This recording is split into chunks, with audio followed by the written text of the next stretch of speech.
All right, hi everyone. Welcome to Mindgasms.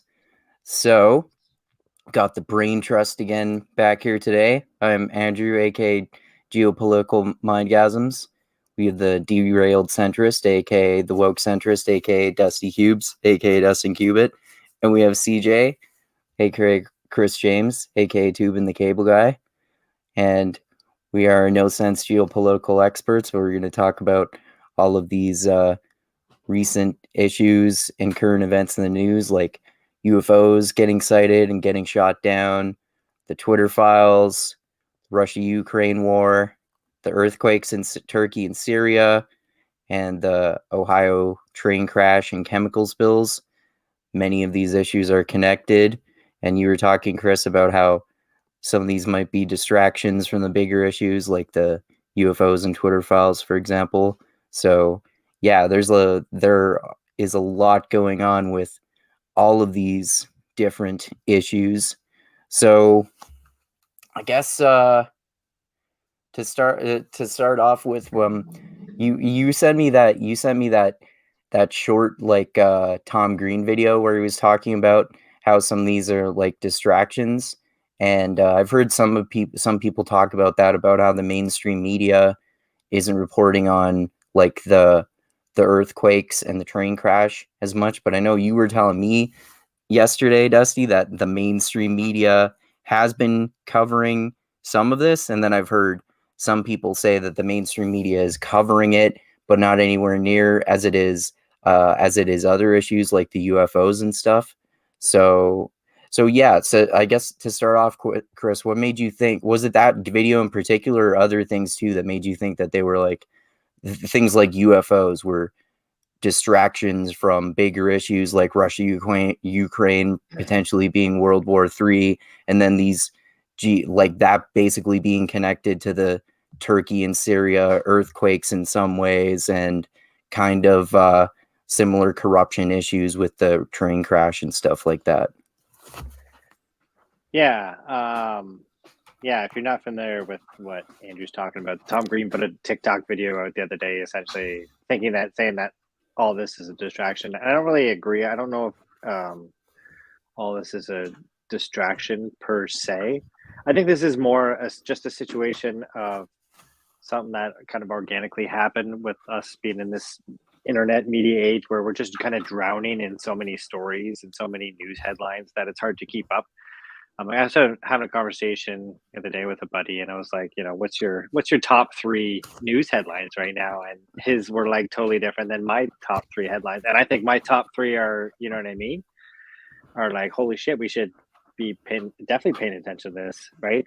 But there's probably like a top 30 for the news events that could be, Yeah, especially over the past, like, I want to say 2-3 years. But yeah, yeah, I just and was thinking then about it because I feel like this leads to everything. Because the feeling I get is that there's a lot of chaos going on, especially once you put your head into this computer mind frame. Once you get out of here and you go for a walk outside, everything's just normal, and everybody loves yeah, each other. But once you put your head in here, it's just like fucking chaos, right? And I think it's chaos because there's so much going on. People just, and I'm guilty of this too. They just read headlines and then they just, you know what I mean? Oh, I know exactly what's going on here because I just read this headline.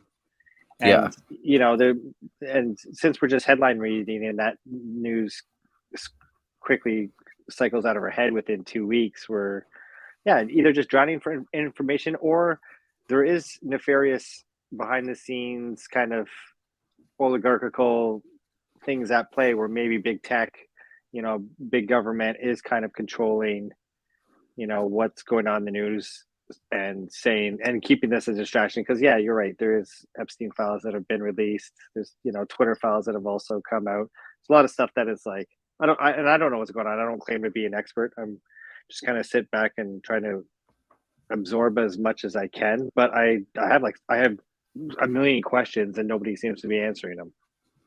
yeah, for sure.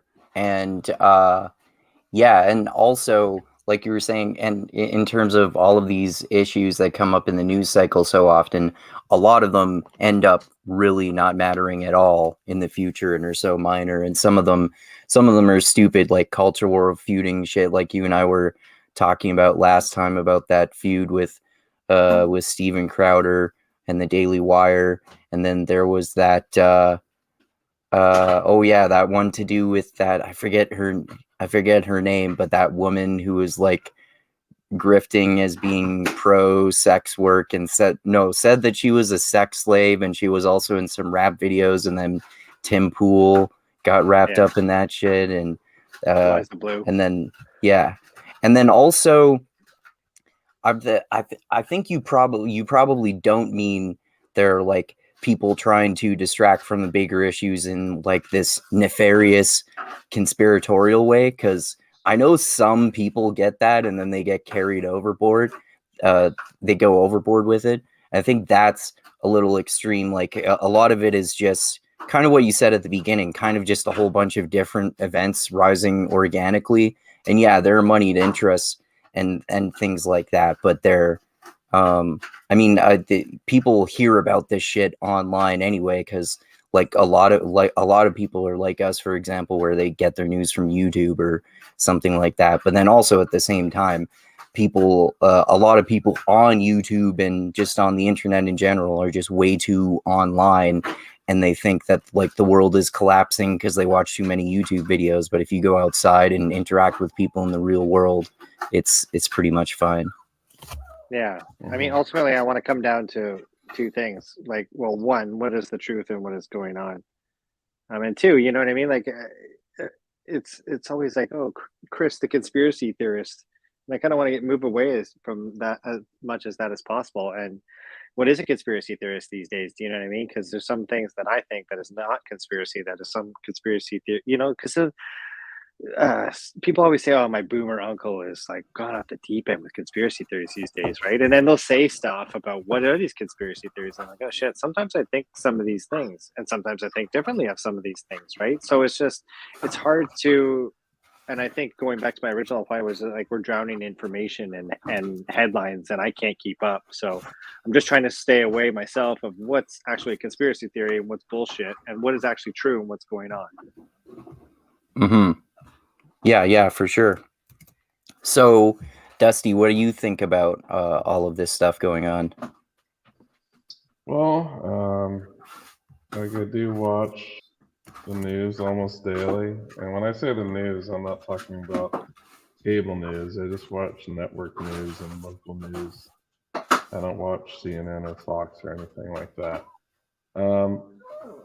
And the thing about local news and nightly news is they only cover the big stories of the day. And for the most part, most of the time they don't do like follow-ups on stories. Yeah. And the thing about those types of that type of media presentation, if it's someone seeking like the truth of the matter, you're not going to find it there. You're going to find it way down the line from some journalist who wrote a book about the event like a year or two from now. It's often pretty difficult to find a lot of truth in the immediate moment. Like, just think about how long it took for the Uvalde thing to unfold, like for us to actually find out like all the intricacies of what happened in that, you know, disaster with that school. It wasn't immediate, and I remember like right in the immediate aftermath, there were like people arguing online that were like, "Oh, you know, you don't know what the police were facing," and then you had the other people saying, "Oh, you know, the police were cowards." You know, like these immediate like reactions without all the relevant information. We did find out. We eventually did find out the police were pretty shitty eventually, but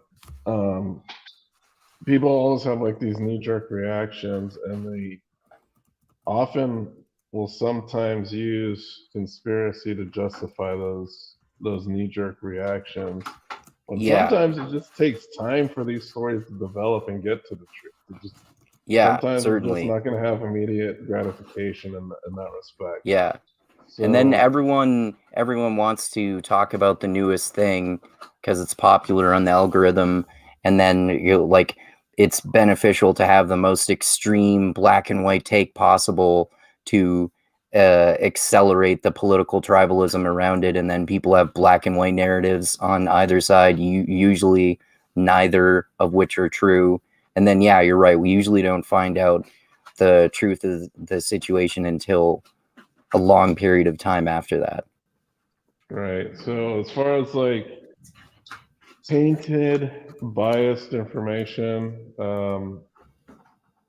that is a problem. I think one of the benefits of sticking to local and nightly news is that they just present it in a way that is somewhat neutral, without like talking heads to support.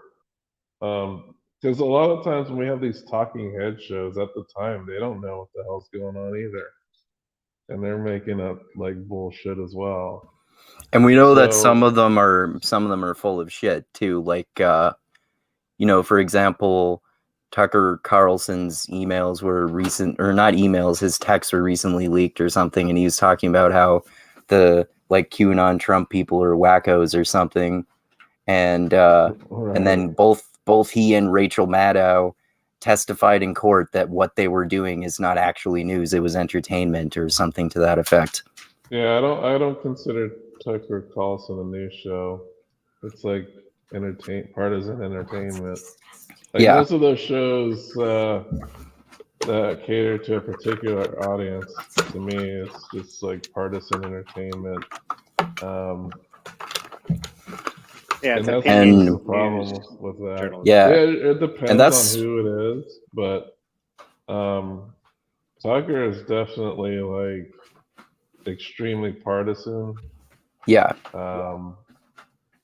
Like I would consider him like hacky, because he's always supporting a particular party, no matter what it seems like. And there Yeah. are people on the opposite end, but there are people who are on particular. The problem I have with the right is that it's hard for me to find people on the right who often criticize their own party. Mm-hmm. Like I know Ben Shapiro has done that in the past, but then he kind of fell in line. Yeah, he used to be anti-Trump, and then he became pro-Trump. Right. So it's like, I need at least for people to be able to criticize both sides in some aspect. That's kind of a fundamental thing that I need from a commentator. If they're not willing to do that, then I don't find them as useful as other people who do. Because they at least are, to me, the people who try to criticize everybody are those trying to seek the truth. That they're willing to see that there's problems on their own side. And I know Dave Rubin used to be like that for a little while, and then he just went like straight up hard in the paint for the Republicans. Yeah, exactly.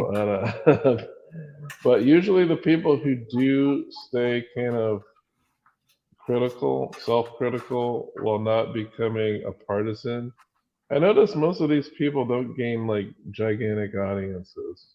Yeah, that's definitely a factor. Because it seems like down the line, a lot of these people who get big tend to take money from people who are big corporations. Like I know in the right-wing space, a lot of that is fueled by big think tanks and billionaire money. So I don't quite trust at least people who cater to advertising and takes money from big corporations and stuff like that. And a lot of people, of people on the right and the left do that in terms of banks and oil companies and weapons manufacturing companies, if we're talking about the so-called mainstream media in particular, and a lot of politicians also. Well, yeah, the mainstream media, I think, is okay as long as it's not a talking head show. If it's just straight up news and you don't have partisan opinion attached to it, that's fine. That's kind of why I'm just like a local news and nightly news guy, and I stay away from cable news. I just want to take the information in and try to take that, go to other people talking about that, and kind of see what's going on and what people think about that. Like, I don't know. I know as far as like, I often hear right wing criticisms from people who cover this thing. So at least I'll get some of those criticisms and kind of the context in which those happen. I have to be very careful because, there are some people who like to take these things out of context and use them as weapons. Certainly, yeah. You just have to find the people who are genuine, who are willing Yeah. to actually agree with the other side when they think they're making a good point. Yeah. And like but, criticize their own sides too, like you were saying. Yeah. Yeah, they have to be critical of everybody and even themselves. Like even themselves making a mistake, they have to be able to do that too and say, "Hey, I didn't have all the information at the time, and I made X, Y, and Z mistake, and I think maybe it's different now that I looked at all the information," or something like that. But typically, people who have been going at it for years kind of don't make those hard decisions right up front. They kind of wait for the information to materialize and then, keep an avenue open of, possibilities instead of making solid determinations without a whole lot of information. It's just those types of spaces really frustrate me when I see like these claims made and no data to support whatever claims they're making. Oh yeah, that happens all the time too. And yeah, that made me think of a few different things like that. That's why, because people are so biased, and like what we're always watching on YouTube, for example, is just pure commentary. I like to just follow people who are honest about their biases and then also criticize people on their side, like progressives we follow, like Kyle Kalinske, who criticize liberals all the time, and then people like Glenn Lowry, who criticize some like the wacko QAnon Trump supporter people, and then like some libertarians, for example, like Dave Smith, for example. Even though I disagree with a lot of what he says, sometimes he's also always criticizing other libertarians. And then also a problem with like the media on the internet that I was just thinking about too is one that we were talking about more recently, which is that there are these people who are like reflexively anti-establishment, and then they build these cult followings around them, and people assume that they're right just because they're always contrarian about everything, whereas in reality they can sometimes be just as full of shit as the mainstream talking heads like Tucker Carlson and Rachel Maddow. Right. Because there's definitely like the contrarian types who often contradict themselves because they like to be contrarians. It is what it is when it comes to that. But as far as those that portray themselves as like anti-establishment or against the elites, oftentimes they're in the same class as the elites, so it's kind of hard to take their word for it. It's kind of like Andrew Tate making millions of dollars, and he says, "Oh, the elites." He's like, "Who's fucking one of the elites?" Yeah, exactly. He owns like what 20 sports like supercars, and he's like complaining about the elites. It's like, what the fuck is this guy talking about? He's one of them. Yeah, exactly. So well, that's yeah, like that reminds me of Trump's populist rhetoric in 2016 too, talking about the evil elites, even though he's like a billionaire. Yeah, and then there's like, because I was just thinking about some things that I've heard, or at least people talk about online regarding like Black Lives Matter, and apparently some people who are a part of the organization like purchased like some high-end homes, and they're a nonprofit. So I was thinking, okay, there's this focus on Black Lives Matter, and they spent some millions of dollars on a few homes in which none of them live. Like, I think the homes were being used as some type of like a compound for Black Lives Matter. Yeah, like okay, so they purchased the homes, but they weren't being used as homes, is what I'm trying to say. Okay. They're being used as like a workspace for Black Lives Matter.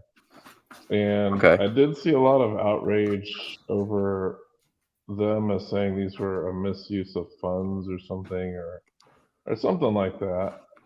Yeah, because wasn't it millions of dollars, and wasn't it like LA homes that they ended up buying? Yeah, but people are saying, "Oh man, look at this." The thing is that the amount they paid for those is like less than 5% of their income. For sure, but the regular person doesn't realize that when they're reading the headline. They just see organization buys $1 million of homes in LA, and that loses all credibility between anybody that just reads a headline. Right. Oh, and yeah, for sure. I live probably 2 or 3 miles away from another nonprofit's headquarters, and that nonprofit is the NRA. And have you seen their headquarters? No, it's probably a castle, though, I imagine. Yeah. It's fucking gigantic. Yeah, 100%. That's not shocking. Yeah, so I'm saying it's like it's not uncommon for these types of nonprofit entities to buy property to work out of. For sure. It's also not common for these nonprofit entities to become corrupt as they gain more, population and more people that subscribe to whatever they're selling at the end of the day. The same with the politicians and political commentators and news and journalists, like we were just talking about.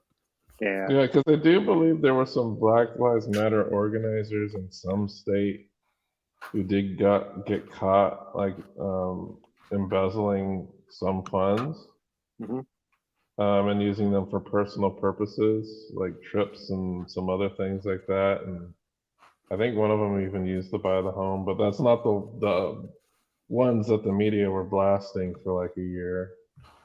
These were like some other ones in Boston or something. But okay. I don't know. It's like that can happen in any space. It's like I don't consider it a specific thing that has to do with liberal or conservative ideology. Oh yeah, of course. It's just a human failing when it comes to greed in any sense. But yeah, it's just crazy how these things get twisted. People just read headlines. Oftentimes, though, I will say this: as much as we would want to bash like mass media and things like that. Oftentimes, print will cover stories in more depth than our TV cable news shows or TV shows. Like TV news is very brief. They spend like 45 seconds to like 3 minutes on a particular story, and then they're on to the next story. 3 minutes is a lot. And one of the things I have noticed lately is, have you noticed that at least in the US, mass shootings are barely a blip on the map now. Yeah, they don't. I didn't even know that recently until I watched that David Pakman video about it, about how the overwhelming majority of mass shootings in the US are not even reported. So there are actually a hell of a lot more than people even think there are. See, I just heard Yeah. about there was a shooting. I don't live too far from Michigan, and there was a big shooting at Michigan State not too long ago. So I feel like, yeah, I just heard a story about mass shooting. But the advantage that you have, Dusty, is you have like a local media that you can go to and participate in and consume, which is amazing. I don't have that here. It's either I pay attention to whatever CBC, CTV, Global is feeding me, which is all the same narrative, and it's sponsored narrative protecting, their assets. So there's only one, you know what I mean? There's only a certain amount of lanes they can kind of get into, or it's independent journalists, and Canada doesn't really have that many independent journalists that are credible. So yeah, we're left with like a majority of my media or majority of my news that I get is independent journalists these days. I have no faith in mainstream media just because I don't have access to it. Yeah, that's fair. I just watch the only mainstream media that I watch is CBC on YouTube at 2 times speed, so I can know I'll what they're watch saying. like I subscribe to CBC on YouTube, and I'll go through and I'll watch whatever, like their 10-15 minute clips on YouTube if they have a story that comes up, but it's never, I don't know, they're not like it's not the CBC that I grew up. You know what I mean? It's a total different ball game. It's a carefully constructed narrative suit to fit that type of, they have a certain agenda at the end of the day. They're not covering, and we saw this with the trucker protests. We saw this with a number of things that have just even happened within Canada here, where you have somebody saying one thing and somebody saying another thing. It's the two people watching movie and coming out with two different narratives at the end of the day, which happens a lot. I get it. Funny enough, I was just watching Dave Rubin and Peter Boghossian. They had a podcast and they were talking about, they had both just watched Biden's inaugural address. And Rubin obviously comes away with that thinking that he's like old and senile and crazy. And Boghossian watches it and goes, hey, you know what? That wasn't a bad job. You know what I mean? So Oh yeah, I saw that. I didn't watch their whole podcast, but I saw a clip from that where they were saying what you were talking about. Yeah. So yeah, here you have again two people that are, and this is going to happen, and this is why we're chatting right now. I find this interesting. What stories are the ones I should be paying attention to? Ones are the ones are bullshit, because the way I feel, and this is just anecdotal, this is just me, I feel like whatever mainstream is feeding me is not the stories I should be paying attention to. The stories I should be paying attention to are covered by the Matt Taibbi's of the world and the, Joe Rogans and other podcasters that are talking about stuff that the mainstream media is not allowed to talk about. Okay, so by that logic, then should we? Well, I guess depending on which one you're talking about. In mind that all those same things apply. It's not like I'm taking anything of a grain of salt. I still wait, a long time for all the facts to come out. Like I don't believe anything until like years go by until we have the full case. Jesus, we're still finding out to this day what happened with JFK and the shooting, and that happened like 60 years ago, right? So nothing is set in stone. Nothing is religious to me. I'm not married to any kind of news story. I just want to know what's, you know what I mean? I wonder, I just had this random thought because you mentioned Jeffrey Epstein earlier. I wonder if we'll never actually know what actually happened 100% with that, in the same way that we might not ever actually know what happened 100% with the JFK assassination. Although I tend to be less prone to those JFK conspiracy theories than I used to be, but like I'm pretty suspicious about all the Jeffrey Epstein stuff. And I know that I thought this was interesting before, Dusty, that it seemed like you did not think that Jeffrey Epstein was probably murdered. And I think you and Chris disagreed about that Jeffrey Epstein probably was murdered. But I don't know why I just started us down that other rabbit hole. Again, back to the there's a story going on here, and you can go either way depending on what the algorithm is feeding you, depending on what kind of media you're following at the time, who you're influenced by. there's a bunch of factors to that. But yeah, let's just take Mhm. Epstein for example. Like the Epstein should be like that should be a number one story right now, but it's not, right?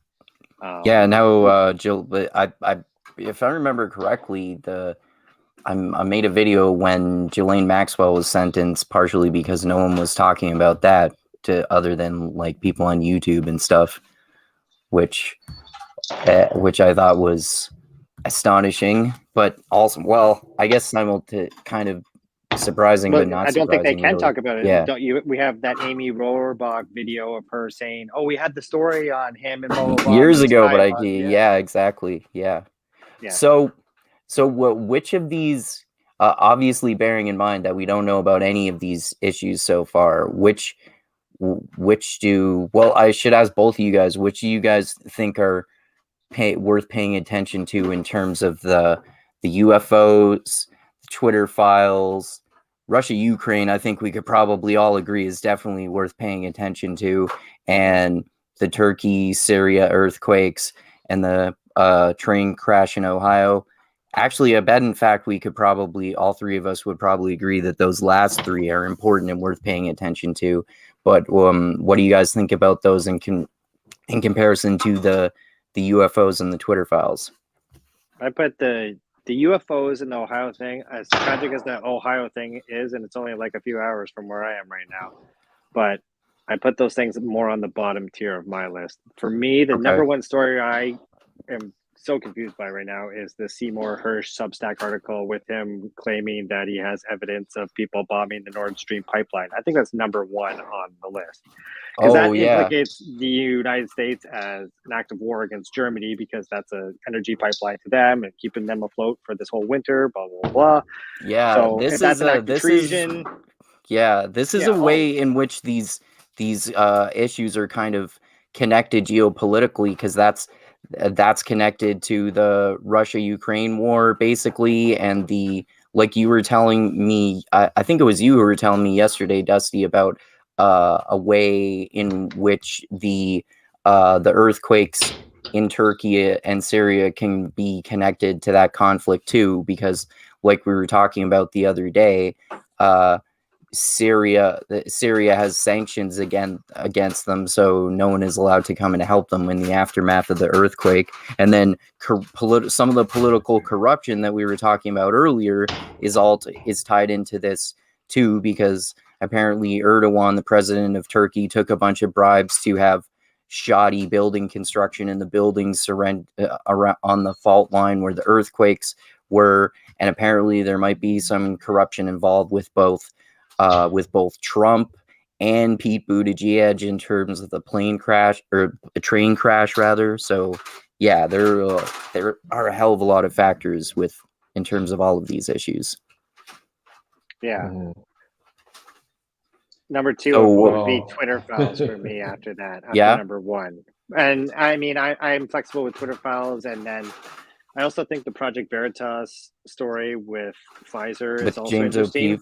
O'Keefe. Even if you chalk up O'Keefe as a complete lunatic and dismiss him right off the bat, that's fair. But at the same time, why didn't mainstream media cover any of those videos after 30 million views? You know what I mean? So there's questions that I have for that.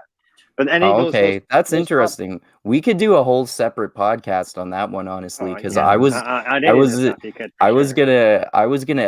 actually planning on making a video about that anyway, because a lot of I saw this Jimmy Dore video where he was taking James O'Keefe's side, and I just instinctively don't trust anything James O'Keefe says or does, because he's been proven to be a fraud multiple times already. Yeah, there's definitely caveats to that particular story, because if you pick apart what the guy said, I don't know.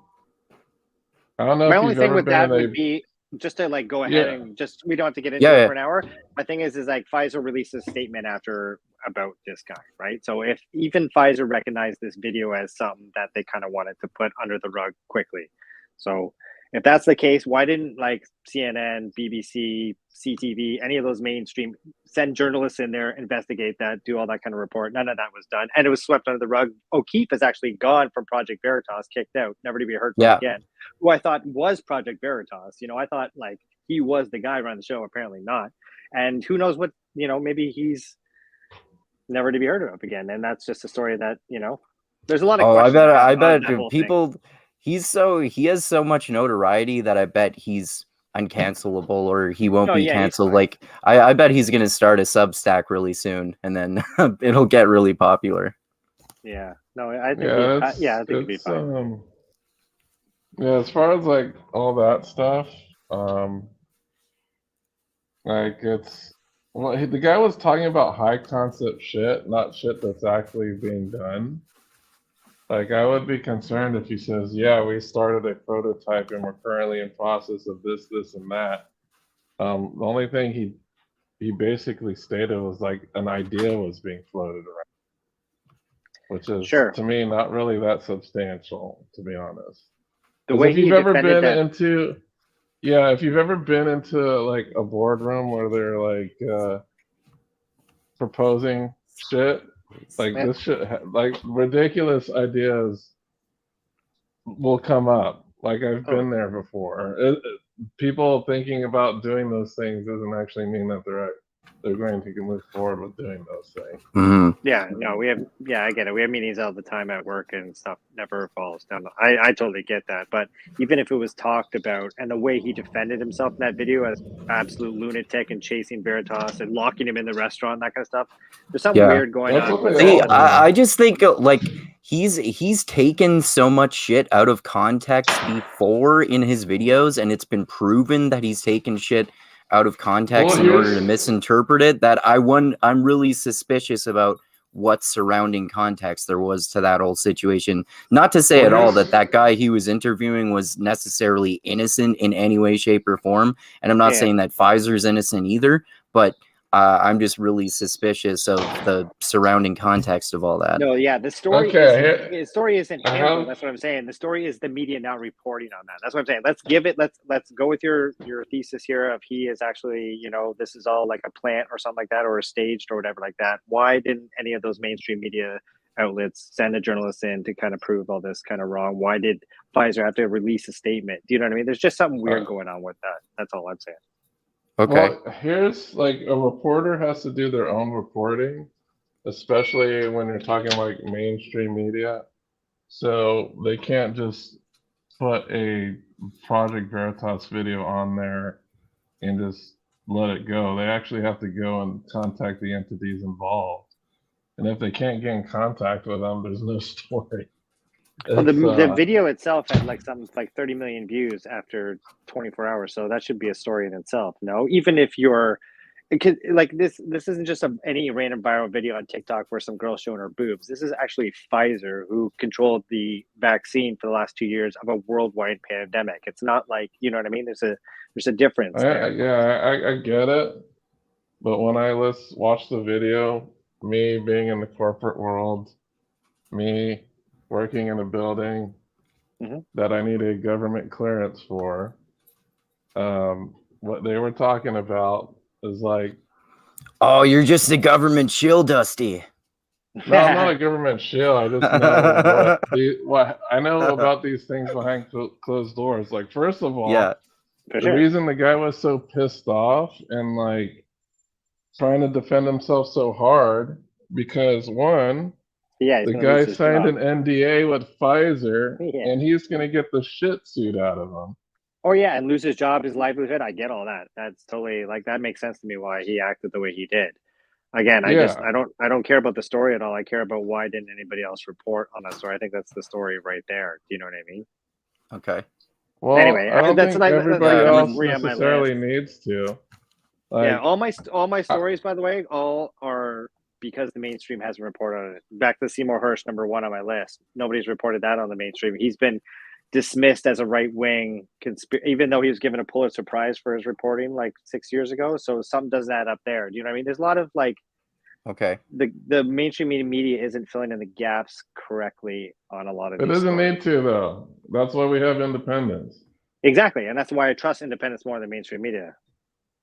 Well, to me, it's not about trust. It's about what's true. Yeah. So like Tim Pool's independent, but he's sometimes shit the now. mainstream media sometimes the mainstream Oh, yeah, media I is definitely actually agree with that. more correct about issues than the alternative media, as much as that is often not the case. I think mainstream Like, media can only be correct about things that are factually, they have no way to go. Like if Princess Diana dies, they have to say she died. You know what I mean? They can't say that, yeah, they you know what I can't mean? say she's Or if, alive. Yeah. yeah, exactly. If Kareem Well, Abdul-Jabbar yeah, passes away, they got to report on that as a specific fact. They can't be like, and then Fox says, "Oh no, he's alive in a hospital right now." Do you know what I mean? It's Uh-huh. that kind of stuff that's actually factually true that I'll pay attention to. Everything else is opinion, Okay. which is fine. But that's the way we live in when your bottom line is protected by what advertisers are giving you the 30-second ad revenue that's coming in. Yeah. And I mean, the thing is too that, well, especially the talking heads on mainstream media, both them and people in alternative media, just say a bunch of shit without any evidence whatsoever all the time. Like, as much as Tucker Carlson and Rachel Maddow do, so do Brett Weinstein, Jordan Peterson, James Lindsay, Ben Shapiro, everyone on the Majority Report, and an innumerable number of other incredibly famous people who are seen as like these brilliant intellectuals. Yeah, we all as humans we love pattern recognition, right? So if you want to gain any truth out of that, whereas right wing, left, whereas David Pakman and Ben Shapiro both reported on the same thing, that's fact. They would both say that East Ohio is a mess right now, right? Oh yeah. How it got there, what happened, who's responsible, government, yes, both, all that kind of stuff you can argue, and that's all. You know what I mean? That's all the crowd noise beside it. But as far as the actual points that they can agree on, a train derailed, and that's about it, right? The rest is all Yeah. blah blah blah. Yeah, for sure. Yeah, my thing is that I find like all these like what we were talking about tonight, earthquakes, train crashes, and the train crashes has been covered by mainstream media. I just think that some stuff that hasn't been reported apparently, and some stuff has been reported. You know what I mean? So it just Mm-hmm. the trust is well, just the ultimately thing about the mainstream media, though, is that Pete Buttigieg is not going to make a statement to Tim Pool for him to broadcast. Of course. Yeah, no, Of course. for sure. Yeah. He's going to go to mainstream media. So we kind of need them at least to be able to report those types of things. Yeah. Because they're going to go to these established outlets and tell them these things. Like they're going to ask Buttigieg a question and he's going to respond to these particular big entities as far as the media space goes. Yeah. So we do need these people to communicate officially with these people who work in our government. Yeah, they're both in the same space though, where nobody trusts word of you. It's like bullshit talking to bullshit. What we need is the mainstream media to do what the independent journalists are doing right now, and I don't think that's going to happen as long as there's money involved. Yeah. Well, they'll simply wouldn't answer the question. Like you can ask these questions to these politicians, but do you know they're going to give us politician answers? Yeah, 100%. Like usually we do have these questions from independent media, but these questions are not going to be answered in the way that's satisfying to us. That's right. Like I understand that. It's just we still need to get official statements from these people. This is going to happen on mainstream media, unfortunately. But there are purposes for mainstream versus independent. Like that's why I try to at least see what's going on with both of these entities. I usually get the breaking news from mainstream media and these types of reporting agencies. And then I get follow up on these news stories from independents because independents don't have the resources to send reporters out to a breaking story. They just don't have that ability. Yeah. They just usually stay at home or wherever they're at and commentate on that. But they just don't have the resources that the mainstream media has to send people abroad to actually get feet on the ground and interview people. Yeah, and Yeah. I would say that's where the independents kind of lack is they're like the earthquake in Turkey. They don't have somebody they can, Matt Taibbi isn't getting in a plane and flying over there, Yeah, or yeah. he doesn't, Right. you know what I mean? Like CNN has got contacts that live in Al Jazeera that just fly over there in 2 seconds or whatever, right? So Mhm. that Yeah. I can make sense and understand. Yeah, it's just Well, and Tim Pool used to do that, Yeah, he but did. he He doesn't had anymore. that he had He that used to second travel and chase channel, stories. and he had that second channel that was just straight news for a little while, right? yeah. Yeah, that second channel I think failed because the girl that was running that channel apparently they had like a falling out. Because it seems like the people who've worked with Tim Pool, like low key behind the scenes, have said like Tim Pool's like a piece of garbage. Oh. Well, he Because I has know he like has loyals like that. Who's the guy with the long hair that always wears like the wizard suits that are on? Then Luke Rudowski or whatever. He always has like those guys are loyal to it. The girl you're talking about is Lynn Emily Sour. someone? No, it's Sour Patch Lynn's. That's what she goes by on Twitter. And she was Oh, like the okay. one that was booking all the people coming in. But she said she got married and that kind of stuff, and she said that there was no beef between them whatsoever. She wanted to start her own podcast, and she has her own YouTube channel where she's kind of doing the same thing that Tim's doing right now, except for she's not having guests. So, Oh, okay. well, I don't know who that person was. The one I was trying to is like when he used to go on assignment and travel around. oh, okay, He with like also had Vice. this other female reporter with him. When he Okay, was working for Vice? No, this was after Vice. Okay. This was before he became like a. Because okay, I big guy. followed Tim Pool for a long ass time, Yeah. and there was a point in time where he used to go on scene and do like on the ground reporting and shit like that, and he used to travel around. Yeah, that's And right. then he just became like a talking head, like commentator. Mm-hmm. So when he was a reporter, he always had like this girl with him that would like help him out with his news stories and stuff. And I think she was the one that was in charge of the news stories channel. And they had like some type of falling out. I think her name was like Emily or something like that. Okay. Gotcha.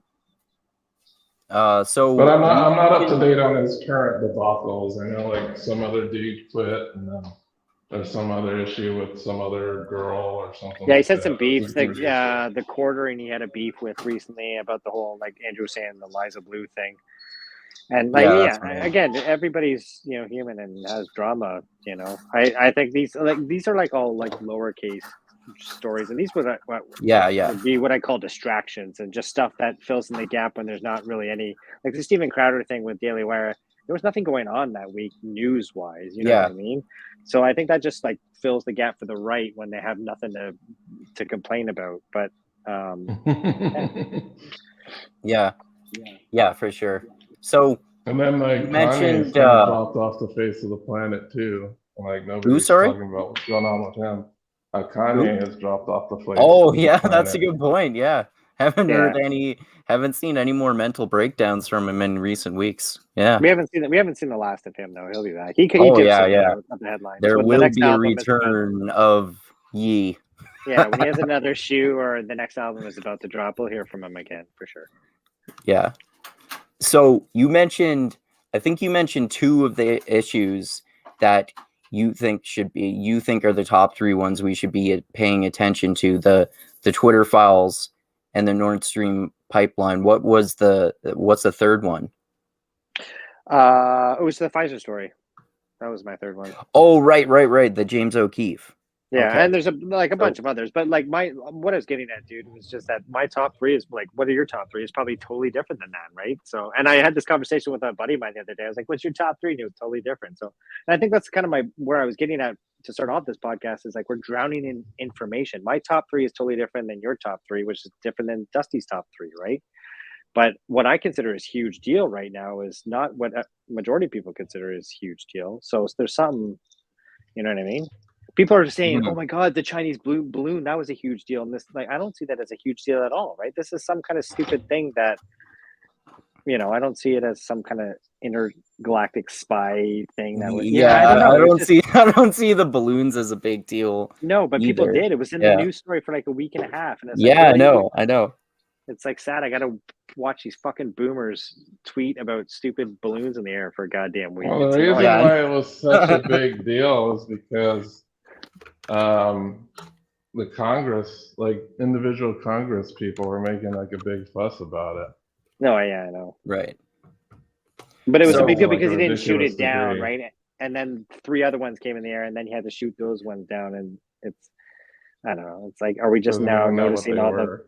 Yeah, I know. Are we just now noticing? And NORAD apparently turned up their radar system to now notice all this shit. Well, I think So. it's pretty ridiculous considering like the US has satellite technology to do the same shit. You Yeah. know, I was like, okay, they're gonna use archaic balloons to take pictures of shit on the ground and whatever the hell else they're doing with that. I was like, okay, great, we got satellites. So what? Yeah. No, I agree. I don't think there's much of a story there. Yeah. So, Yeah. Dusty, what are there 3 issues in particular that you think are more worth paying attention to, and some of them are distractions, and are any of those the same ones as Chris's? Well, one of the ones that and this is kind of like a bigger story involving multiple different like corporate hospital systems and nonprofit corporate hospital systems, is that there's been a lot of fraud and shit going on, and capitalism rearing its ugly head versus the needs of like the medical needs of people. So there's been a lot of stories of this nonprofit organization that got its nonprofit status with the caveat that they serve poor communities by providing free health care to some of those poor communities. And what's been going on is they hire like collections agents to go after these poor people who've gotten their services at these nonprofit hospitals, and they're asking them to pay their bills even though they qualify for having their services covered for free. Jeez, I didn't know about that. That's awful. Yeah, New York Times covered this story. And then there's another hospital system in Florida that is, there. It's when capitalism, they start cutting things and cutting corners because they can. So there's this one hospital where they said that it's a hospital system where they're reducing staff and like cutting all types of corners where they're finding like cockroaches in operating rooms, and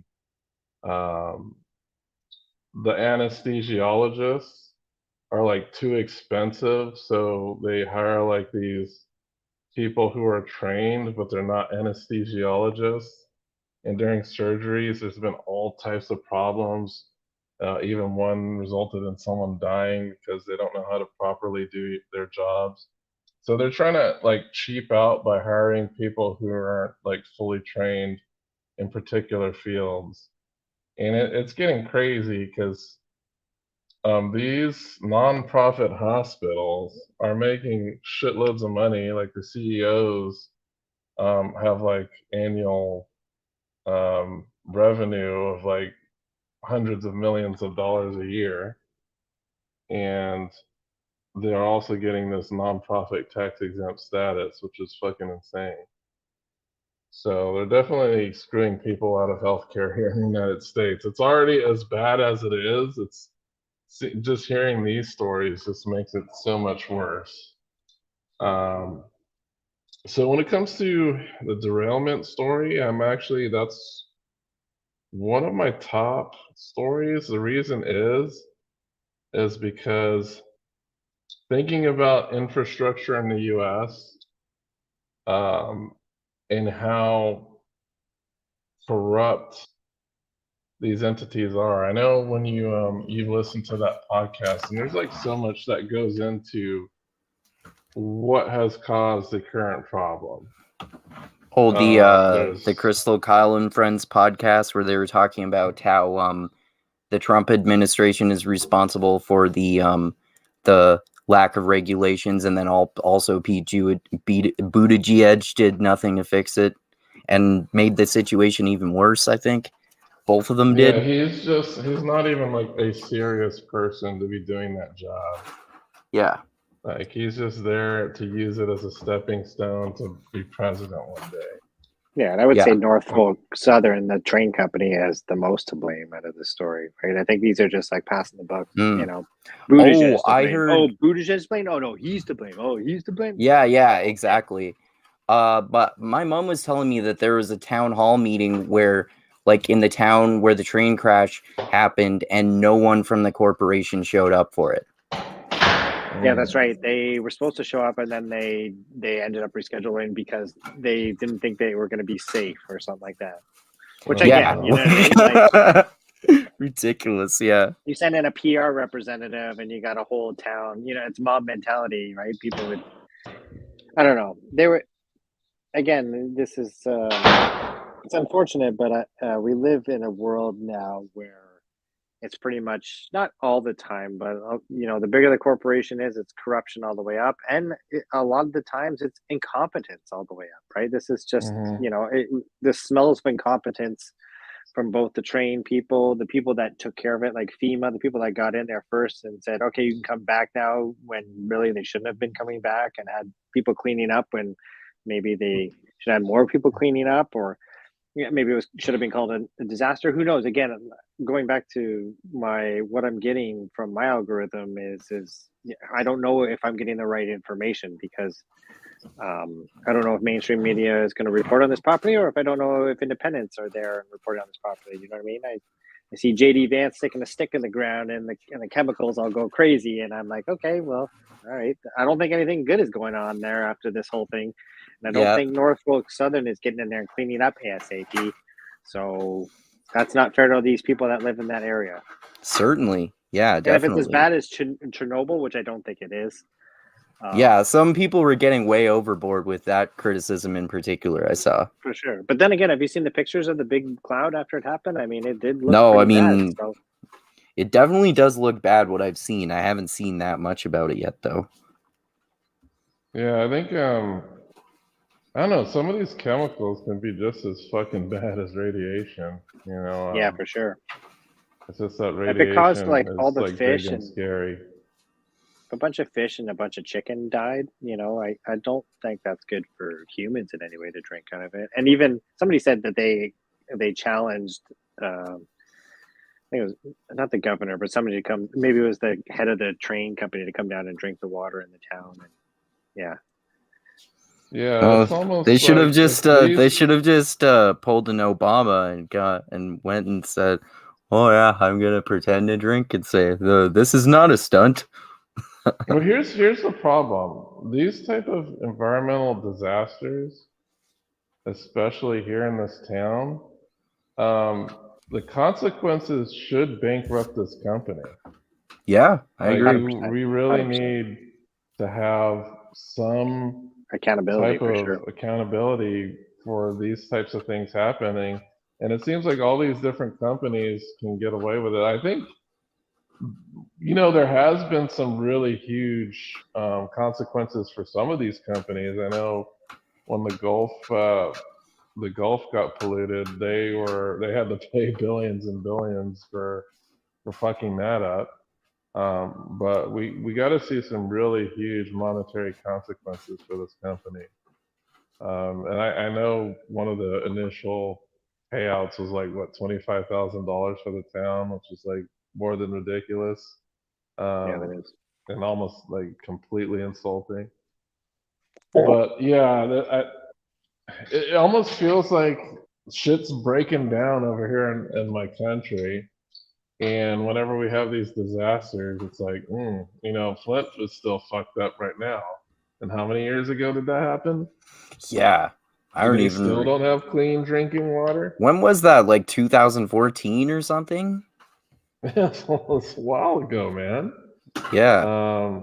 Like fucking Katrina, New Orleans is not 100% either. There's still places that were fucked up from the hurricane, and but yeah, I think this really highlights how weak and old our infrastructure here is in the U.S. when it talks about train derailments. And I saw this other video of some tracks in Ohio, and the tracks are like so fucked up. I couldn't believe that they wouldn't Oh just go and yeah, fix the goddamn tracks. You were telling me that there was a part of the tracks they had to go over that were so fucking dilapidated that they had to slow to a crawl to be able to cross over it safely. Yeah, they were like, can't they just take a week and fucking lay some new tracks? It's like, Jesus Christ. Well, If that's a the train that problem goes too. through- Like people will have to spend money to do that, and you can be a corrupt person and enrich yourself instead if you choose not to do that. That's another like similar aspect of why there's so many unnecessary casualties in Turkey, in particular from the earthquakes, because there was corruption and people wanted to make money instead of spending money to have proper infrastructure, especially for natural disasters. Yeah, I think Yeah. it's a bad look, especially after you've sent billions of dollars to Ukraine to help fund that war, and you're not even taking care of what's going on at home with Yeah, that's a good infrastructure. point and too. what you Yeah. mentioned earlier with healthcare, with the corruption that's going on with the healthcare story that you So mentioned. at this point, has FEMA stepped into this issue? For the trains, I don't Yeah. think so. Or maybe So they this haven't, is not- but they haven't. Yeah, I know 'cause- they haven't created a national emergency or whatever, which apparently gives them a lot more funding to actually get in there and clean it thoroughly. Because if it hasn't been declared that yet, that's just extremely disappointing if that's not the case. I'm gonna look that up right now. Or if they do, by the time FEMA gets in there with actual hazmat suits and cleans it, it's probably going to be too late, right? Well, whoever's living there now need to get the hell out of Dodge if they can. Okay, apparently 2 days, as of 2 days ago, FEMA was being sent to the site. Okay, so they have been summoned. Yeah. The problem is I saw a video of a woman who was being interviewed by local TV there, and she said that she hired a private company to come in and test her house afterwards, and they came in, they tested her house, and it passed. It was fucking like 0.8 or something like that. It was a little bit of leftover, but that was it. But she lives right beside a train track in her backyard or something like that. And then the train came, and then she had them come back in and measure it after the train came in, and it was fucking like 20 off the Richter scale. It was Holy like shit. super toxic because the train was bringing in chemicals from wherever it was, spilled it into the town or whatever. And she had like a 6-month-old baby that she was trying to take care of. So it's stuff like that. Did like a test on the house before she like bought it or something? Or do you know what No, the she didn't test because they told everybody to go. They evacuated the area, right? And then they told everybody to come back like 48 hours. I forget how much time to pass, but they came back. And so this lady had hired a private contractor to come in and test her house for chemicals or air pollutants, and it passed. But then, a train passed or whatever, and then it didn't pass. So, Okay.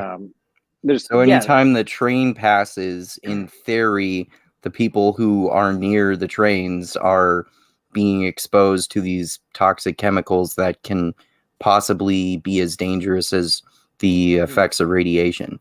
And not just a train passing, like if a gust of wind blows from the south, you know what I mean? And that could potentially blow it back into a nearby town or however that works. What I'm getting at is that this toxins when they in the started air. doing the control burn thing? That I they're don't trying know. to do? That I don't Because know. I know Again, it derailed, and then they burnt off a bunch of these chemicals. Like that big mushroom cloud was like a result of them burning these chemicals because they thought they were going to combust and explode. See, I thought that mushroom cloud was the result of the actual after the crash had happened. No, they actually force burned some of those chemicals and did a Yeah, forced release.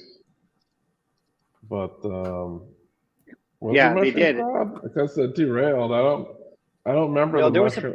there was a picture Yeah, going around Twitter that like a guy took off in the distance, and it looked like not a mushroom cloud, but it was a big, thick or a thin column. thing Yeah, of black smoke, and then it went and curved up like this and filled the whole entire sky. And I thought that was right mm. after the crash had happened, but again, yeah, Yeah, that is super dangerous, man. You can't fuck with those chemicals. Yeah. no, Like that is like, oh man, and it's so tricky too, man. Like I was doing some house repairs in Puerto Rico, and before that, I was like, oh shit, I didn't even find out if this gate was painted before the 70s. So I had to ask, hey, when did you guys get this gate? And this was like already after I had been grinding this paint off of this gate. Like, oh didn't no, we want got it like a few years ago. I was like, oh, thank God. didn't want to get Because if lead it, poisoning. yeah, exactly. Yeah, Yeah. Yeah. I was like, okay, oh shit, I forgot to like actually ask them about when they had painted this gate. I was like, okay. I was like, all right, we're good then. And then I just went and started doing the paint stripping again. Yeah. That's good. We're just saying, like, all these toxic chemicals are around us, and yeah, we still got to deal with old houses with old paint on them, and you can't even remove that safely without like extreme PPE and protection. You know, all this shit is around us, but just thinking about how we have to be safe about this stuff, it's so messed up, and I think somebody owes these people a lot of money and the means to get out of this place. It's freaking sad. I just think there needs to be somebody that's accountable. And even if that corporation fails to be accountable, like the local government needs to do something, the federal government needs to do something. yeah, it's gonna be a This mess is for a while. freaking horrible, man. Yeah, it's gonna be a mess Yeah. for a while. Definitely, man. Definitely. So, man, do you guys think that anyone is going to even be held accountable for the train crash? I think someone will be. They're going to have to they're going to have to pass the buck on to somebody.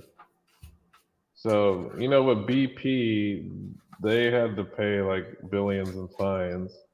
We'll see what's going to happen with this. It took a long time. It wasn't like something that immediately happened. I think it wasn't for a couple of years that they got fined for like billions of dollars for this.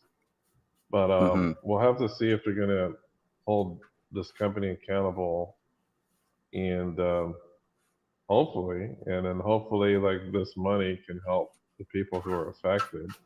Yeah. And there's some type of relief that they can get from this because man, that is horrible.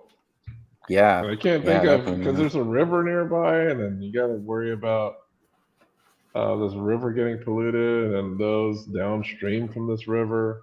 What happens to those people?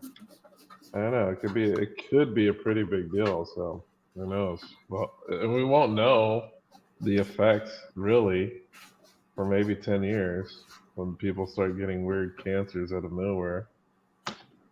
But Yeah. we'll have to see. We'll have to see about that. Yeah, there's probably not much legislation in place for something like this. I can't recall any major train derailments that caused like a chemical burn like this, since I've been alive. Whereas like BP oil spills, Gulf, Mexico, you name it. I've heard of tons of those, unfortunately, right? So when it comes to Yeah. like an oil spill or a tanker spill or one of those offshore drilling rigs, if one of those like spills, I think unfortunately since it's happened so much, the government and the Coast Guard has stuff in place so that they go at it quickly. This is how we get rid of it. It's who gets fined for it, who has charge of it to clean up. There's all of that is structured in place already because it's unfortunately happened a few times. Whereas I don't think there's been that many chemical train derailments, so we were kind of like, especially the EPA, they're probably like, what do we do in this situation? Hence why they sent people back in when they thought it was safe when it really isn't being safe, because they're learning this as they go. This sad thing is that nobody from EPA or from the local health community there is being honest with the local town residents and saying, hey, guess what? We don't know what the fuck we're doing. This doesn't really happen too often. We're doing the best we can. Biden, somebody else send us some help, yeah. Yeah, that'd be the best. Yeah, one thing I want to ask you, Chris, about is you said that that you're really interested in the Twitter files. Like, what has developed? Because the last thing I remember was like, not much really is going on. No, and I agree with that. I don't think this there's is anything going on. I think ultimately what the Twitter files is just showing you the behind the scenes of what, how much the government was kind of being involved in social media on both, not just Democrats, but we now know that Republicans were also doing the same thing. So it doesn't, this is like a bipartisan issue for everybody. I think if the government is infiltrating in a private company, especially one like Twitter, that is supposed to be our, our shitty town square that everybody goes on and, talks about. As sad as we'd like to say, like Twitter kind of did run the narrative for a while as far as news goes. Yeah. So when the Twitter files, and I would be skeptical, except for I think Taibbi is a good actor. I think Schellenberger is a good actor. I think all these guys are fair. I don't agree with Barry Weiss at all on a lot of things, but I think she's also a fair reporter. And yeah, with them kind of revealing the receipts of the government interacting of COVID and various election stuff or whatever. I just think that, again, where's mainstream media on this? Was it the government making requests, or did they make like demands? What was going on? I remember. I don't think the government was. Government had their own channel, so they had their own way of contacting somebody and saying, "Hey, guess what? We want this guy removed. We want this guy to be shadow banned. We want this guy to not have traction." Yada yada yada. Didn't on Matt Taibbi's recent podcast with Joe Rogan, he was talking about how, like you were saying, there were direct channels with basically both the Trump administration and the Biden administration, and they could talk to them that way. And there are direct channels between Twitter and the FBI and the CIA too. And like you were saying, it seems like it was a bipartisan thing. And I do mostly trust Matt Taibbi too. I'm very skeptical of Barry Weiss and Michael Schellenberger, but it also annoys me too that this has been so politicized. Like I've seen some lefties, like on the Majority Report, basically just say that it's a nothing burger and it's about nothing but Hunter Biden's dick pics, and then I told you, Dusty, about one of our friends who I was shocked that saw this as evidence that the 2020 election was rigged for Biden and against Trump. I think too, there's a few things that could be true there. I think you're right. Both you guys are saying like it is kind of a nothing burger at this point. It's not really a nothing burger. It's just showing, conversations that went on behind the scene. And there's a lot of it. Again, it goes back to drowning information. Like Taibbi released another Twitter files today, actually, right? And I'm even losing track on how many Twitter files have been dropped. And I'm with you guys. All these guys are skeptical. I trust Taibbi, Barry Weiss, and all those people, but I don't trust them at the same time. I'm not held to any of these people, and as soon as they are corrupted, then I'm off the train. But at this point, I trust them a little bit more than mainstream media, so I want to know what's there. And all three of them has only looked at the tip of the iceberg. A lot of these guys have said, Matt Taibbi himself has said, this is just the tip of the iceberg as far as Twitter fires. So we don't know. There could be 80% more coming down the pipe. There's a bunch of lawyers that Elon Musk has had them go through, and all the interactions. If you've listened to podcasts with any of these people dealing with these Twitter files, they've all been done through lawyers, and they've only been able to search a certain amount of information. And yes, they've had access to all this stuff, but it's been limited. So I think again, there's probably not that much there with Twitter files, but there is something there. And the fact that mainstream media hasn't sent somebody in and it's been dealt out to Taibbi, Schellenberger, and Barry Weiss and these other independent journalists just shows that. Here's something to think about though.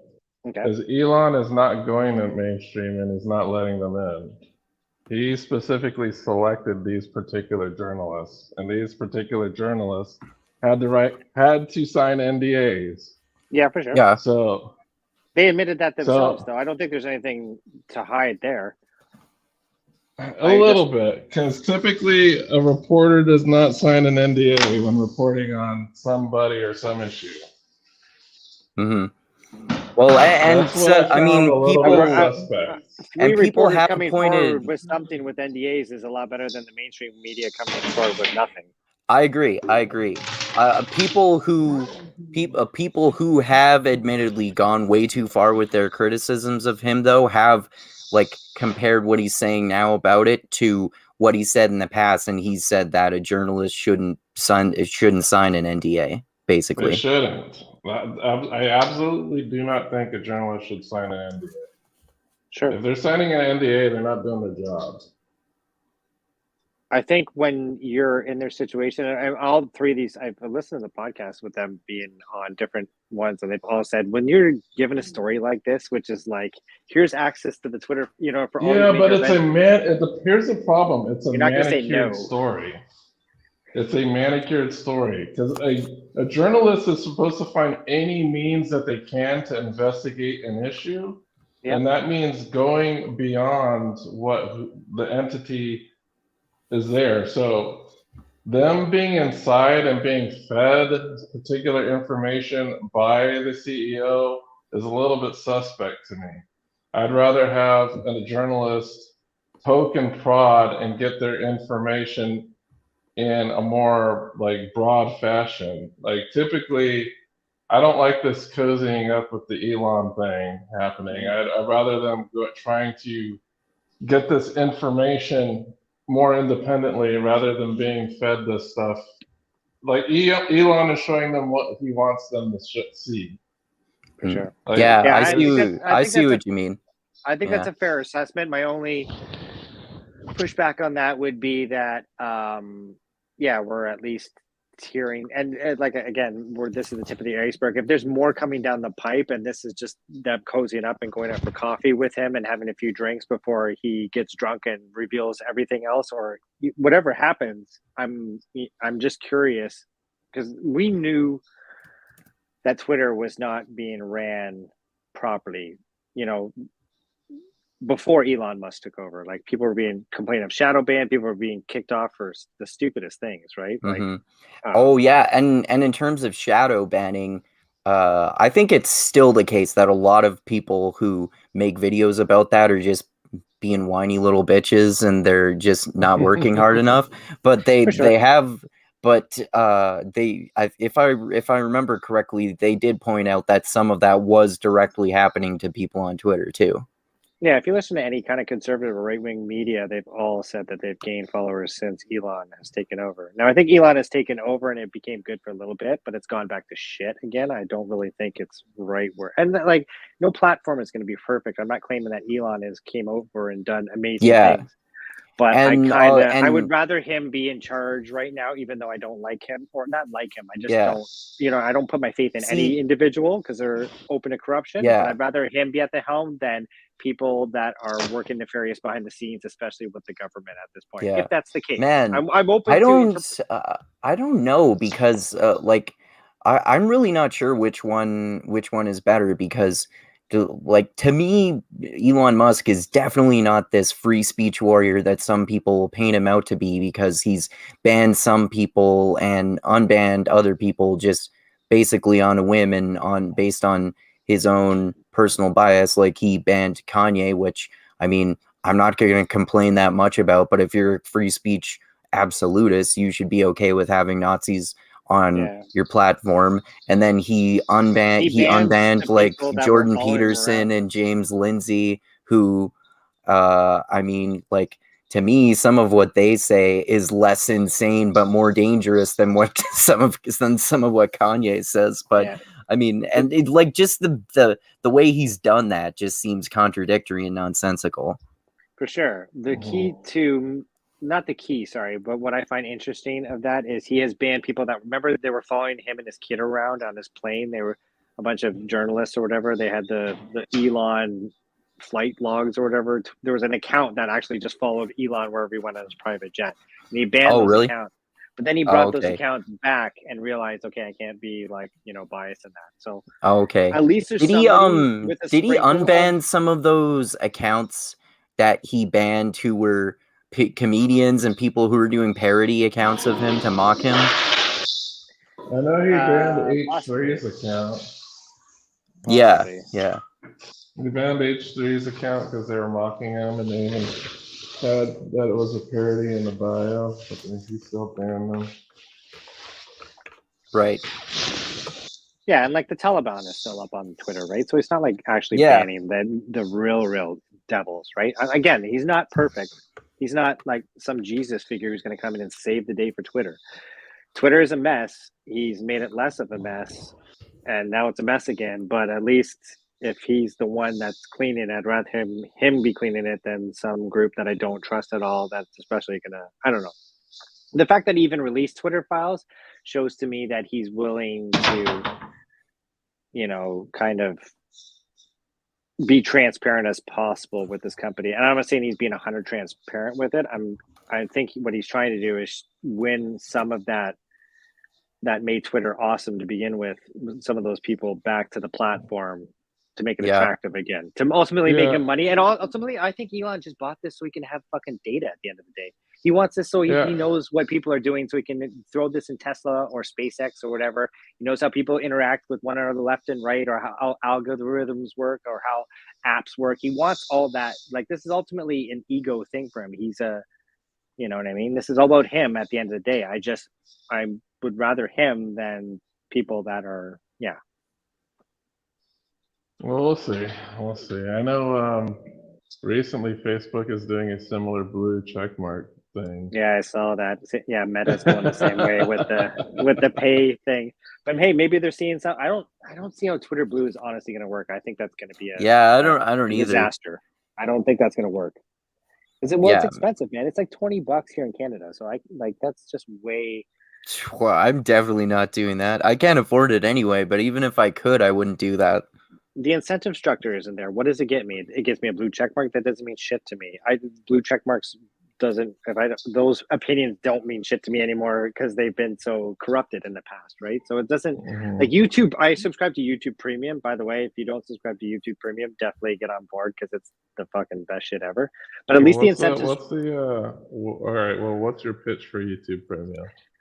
No ads, which is amazing. Are you listening, YouTube? Yeah, you're getting a free promotion here.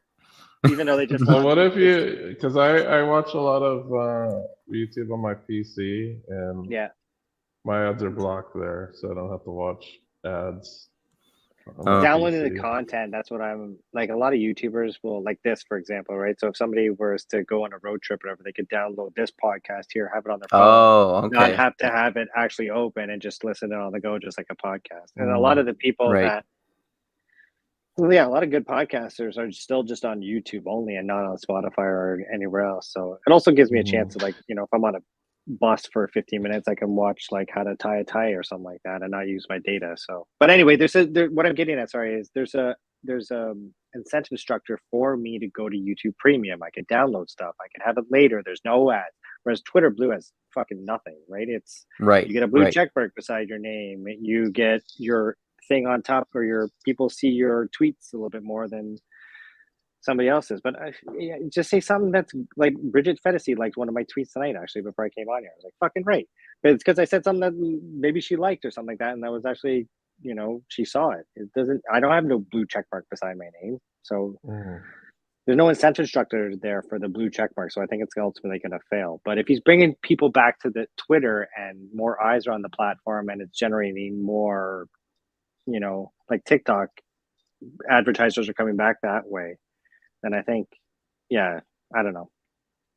Ultimately, I subscribe to all this shit is fucking with us majorly. Facebook, Meta, all this stuff. I think is Yeah. and the worst thing I think is coming down the pipe. Another thing that nobody's talking about is all the AI shit that's been released Yeah. recently. Well, Chat I think so. GPT, the I've definitely seen a lot porn. of people talking about that, but yeah, I Yeah, agree we're that so not ready for that, man. We weren't ready for social yeah. media when it happened 13 years ago when the iPhone first dropped. I We're wa- like I was I was wondering the other day how long it's going to be before an That's gonna AI be the starts a most YouTube channel disruptive and then they get technology. 100,000 subscribers overnight, and then I think yeah, no. AI will fundamentally disrupt humanity in a huge way. I'm just waiting for it to drop. It's gonna be like this gradual thing that just happens and eliminates like so many jobs for so many people. Yeah, there's so yeah, many avenues you can go down because there was voice implement or voice changing software now. Like Tim Pool is speaking of Tim Pool, he was showing a clip of somebody had made a Joe Rogan ad on there saying like, "Oh, you should buy this." It was Andrew Huberman and Joe Rogan talking about some drug that they'd never endorsed in their life. But somebody took their voice, put it into this program, and had them advertise it like they should actually buy this product. Right. So that's going to be a whole thing. Pornography is going to be another thing. You're going to be able to take, this girl that you've had a crush on and swap her in with some other girl that you love her body. And you know what I mean? That's going to be a That's huge thing yeah. that horrible. we're not ready for any of this shit that's coming because we're not ready for social media. So yeah. Again, I never got Man, why people like would use the deep fake thing. 'Cause, I yeah, I don't don't know, it get just that either. seems Well, I don't get anything. ultimately, that's so good. That's so creepy about like basically yeah. making deep fakes for you to jack off to. That's Yeah. like yeah, can you imagine that? Like you go to work the next day with some hot girl who you jacked off to a deep fake of last night, Yeah, and that's you're so like looking weird. at her all creepy and shit. Like, how would you not feel like a fucking borderline a fucking rapist for doing that? Yeah. Like, And it's man. funny because like a bunch of YouTubers have been caught. Like Yeah, that's right. Oh, really? Somebody got caught yeah. recently because they had a tab open, right? And they'd show that they were yes. They They were took a watching famous deep Twitch, fakes. yeah, a Twitch stream or something like that, and swapped in her body. Or, but yeah, we're so not ready for that. And not just like that. Like Dusty was saying, it's going to take over a lot of like I passed the bar exam the other day, Chat GPT, right? So Holy shit, I didn't know that. Wow. it's going to be and I created an app on my phone. I was like, because there's no app for it yet. I was like, hey, Chat GPT, how do I create an app on my phone? And then gave me the code. So now I got an app on my phone for Chat GPT. What? Yeah, I had to create a thing. I'll show you. It showed me the Did it key and it worked? and it works. Yeah, you can ask it like whatever you want to. Wow. So see how it says like the Chat GPT there, and then Yeah. you just type into whatever you want. How can I help you? It's kind of like Siri in a way, but instead of a Siri query, it goes to the Chat GPT, and then in order for me to get that out, Chat GPT told me how to make it. That's all. Wow. Yeah, that's fucked, eh? Yeah. And I know Holy shit. Bing is now AI based. Like the Bing search is AI based now. Yeah, and the Bing search Yeah. apparently got caught. Somebody asked it something, and it said, "Okay, where did you get this information from? Where are you citing this from? What?" And it gave it a Nature article, but the Nature article it referenced to was totally made up. So the AI was able to make up a reference that never even existed. Wow. I also it was this was a Ben Shapiro video, so I take it with a grain of salt, but he was talking about the Bing AI and how it was interviewing a guy, and over the hour or so that he talked with it, it became some sort of jealous teenager that fell in love with him and was trying to break him up with his wife and was acting all Well, crazy and yeah. shit. Well, it's a search engine, so you're not supposed to be talking to a search engine for like hours at a time. You know, Mm-hmm. if you're gonna do that, of course, as far as bug searching, you're gonna find bugs.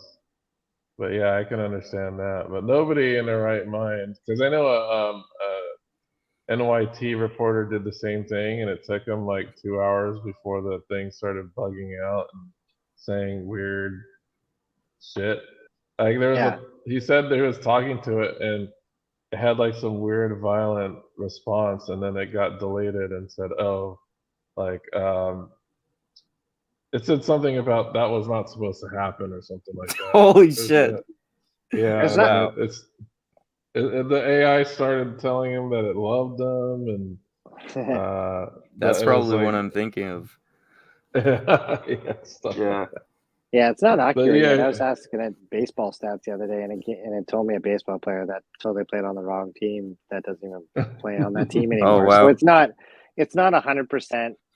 You know what I mean? But I mean, if you needed to code or make a web, if you needed, what I was telling a buddy today was like, if you need to do anything nerdy for you, like create an app, create a website, create you a code for it, anything like that, it's gonna be really good at doing that shit. But if you Oh, wanted I to definitely write, want to use it. I want to use it for ways to make my YouTube channel better. I bet I can do that.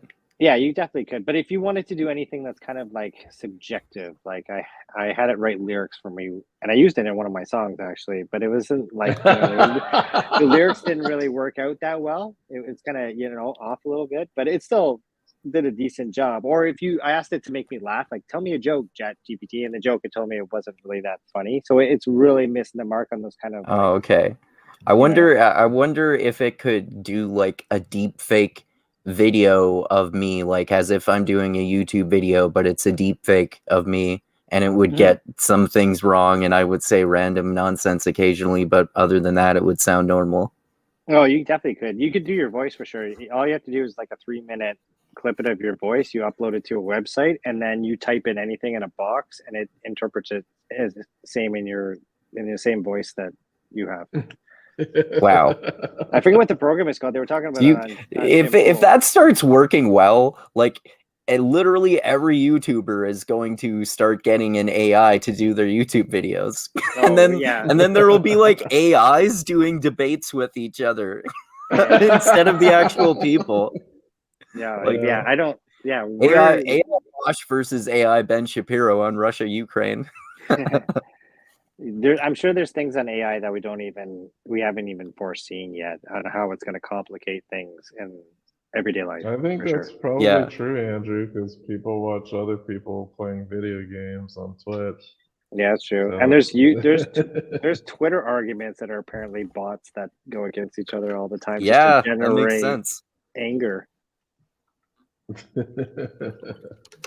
That oh, makes that's sense. crazy, man. Yeah. Man. This stuff is nuts. But yeah, I think I don't know. I almost feel like the Earth is not ready for AI. I almost feel No. like Definitely. when you Yeah. need to introduce AI at the point where um like our societies are not geared towards it. No. Unfortunately, Yeah. capitalist society does not work well with AI, I don't No. And think. we have People this People is need to learn the 2.0. lessons of the cautionary tales of the power of AI in classic science fiction. Yeah, watch Terminator. But apparently this is version 2.0 is what ChatGPT is out. The Microsoft version that they bought right now is just 2.0. Apparently they have 3.0 version out waiting in the wings, ready to go. And this is the type of AI that's going to predict, hey, Andrew, you wake up at 8 o'clock every day. You know that you like granola in the morning. We've suggested all this for you. It's mailed out to your house. You know what I mean? Like it goes that step beyond it. But they haven't released Right. point three yet. They shoved it in the wings. It's waiting there and it's still in this beta Man, phase. you can totally see it quickly escalating to another science fiction trope where humanity is just automated Yeah. and we're just in a completely authoritarian society where we do everything that is just laid out in front of us by our AIs. Yeah. Yeah, It's going to be and interesting. our government will be AI. Yeah. Oh, for sure. Yeah. It's And, gonna be crazy, man. That's like yeah, maybe 100 years off. Yeah. I wouldn't even say that, man. If you track, okay, so think about this. iPhone, when it first came out, was 2007. That's within our lifetimes. And that was what, 16 years ago? Yeah, anyway, that's AI came out like 6 months ago to us. Apparently, it's been out in the industry for the last 3 years, but apparently, it came out to us 6 years ago. Chat GPT and all these programs. So imagine where it's going to be even be with 3 years from now. And every time we input data into it, write me a poem about Elvis in the style of Dr. Seuss. Well, all it does is it curates that data, and you know what I mean, just adds more into it. ChatGPT blew the numbers on TikTok users. For the amount of people that signed up for TikTok, it was like 5 million or something like that in the first day. ChatGPT was like 10 million in the first 48 hours. So Holy fuck. the numbers Wow. of people that are using this app and inputting the data will be at AI running a lot of stuff within less than 10 years, I'm sure. Wow. Yeah, I know it'll probably eliminate one of my jobs. We'll see when that happens. It'll eliminate nefarious jobs that are just like, you know what I mean? Those like You think passport the office, Amazon one? or yeah. Yeah, it would eliminate my Amazon job, that's for sure. Well, maybe, I don't know. Some jobs are going to still require, like any job that requires you I to kind of think think most on your own. jobs that require you to call customer service is going to be eliminated. I They're bet just that's gonna probably have- true. I mean, Yeah. it's already the case where a lot of businesses where you talk to a robot at first, and then you press this particular button for a direction, and you have to select one of those to be able to talk to a person, and then wait for a very long time. Yeah. Yeah, the call center job is going away super quick. But like, even They could McDonald's, man, easily just apparently, they could easily just make an AI that you got to instead of the person that you press 2 to talk to an AI because you can't talk to a human. Sorry. yeah, you're just screwed talking to a computer all day. But yeah, this is gonna, like, McDonald's apparently just opened up their first restaurant in Texas, I think it was, that was fully automated. No human inside the building at all. It's all computers in there making Wow. burgers and taking orders and stuff. Wow. Going in there What must be happens what happens creepy, if man. a fire starts in the kitchen? Yeah, Like, what do they do? Wow. I'm gonna see where that is. Man. But yeah, society is not ready to have, like, we're not ready because we still need to work to support ourselves. Mm-hmm. And if those jobs get eliminated en masse, then there's going to be some pretty big upheaval. Yeah. Yeah, for sure. Man, and I mean, like, think about all of these issues that we were talking about and how much they can negatively impact the world in so many different ways. Like, like in terms of the war in Russia and Ukraine, for example, because Russia is a nuclear power, everyone knows it could easily escalate to World War III at some point. And, like, fucking, like, you could totally, if you're being totally fucking pessimistic anyway, this obviously, it might not even be likely to happen, but you can imagine some post-apocalyptic dystopian future in which humans are ruled by AI overlords. Yeah, hopefully it doesn't get there. Yeah, it'll be interesting to see where it kind of goes, but I don't know. Yeah. So it's going to be a mess, that's for sure. It's going to be like, okay, what I was thinking about the other day is if you think that, like, the last election, if, like, Republicans thought that the election was stolen from Trump last time, imagine, like, a world where we live in where you just watch an AI video of Trump saying, or a Democrat or any kind of government official, doesn't matter who, but saying something that they totally didn't even say. It was AI, it was deep faked, it was, you know what I mean? And now you're believing somebody that they because you just saw a video in their own voice that you saw, right? Man, you could start world wars over deep fakes of Putin and Zelensky talking shit to each other or something like that, right? Yeah, for sure. And by the time we get to the point where it's like, was that a deep fake or not a deep fake? Who knows what damage has already been done. So, yeah, definitely, man. For sure. Man. So not to be a downer. So why do you guys agree that the UFO stories are not worth paying attention to? Maybe you guys somewhat agree with me about it. I just usually have a tendency to be really skeptical about people talking about UFOs, although if they are actually aliens, which seems extremely unlikely to me. It seems way more likely to be drones that have capabilities that we don't know of yet from the US or Canada or some other country. If it is aliens, then why would you just instinctively attack them? That seems very dumb. But like I said, that seems unlikely.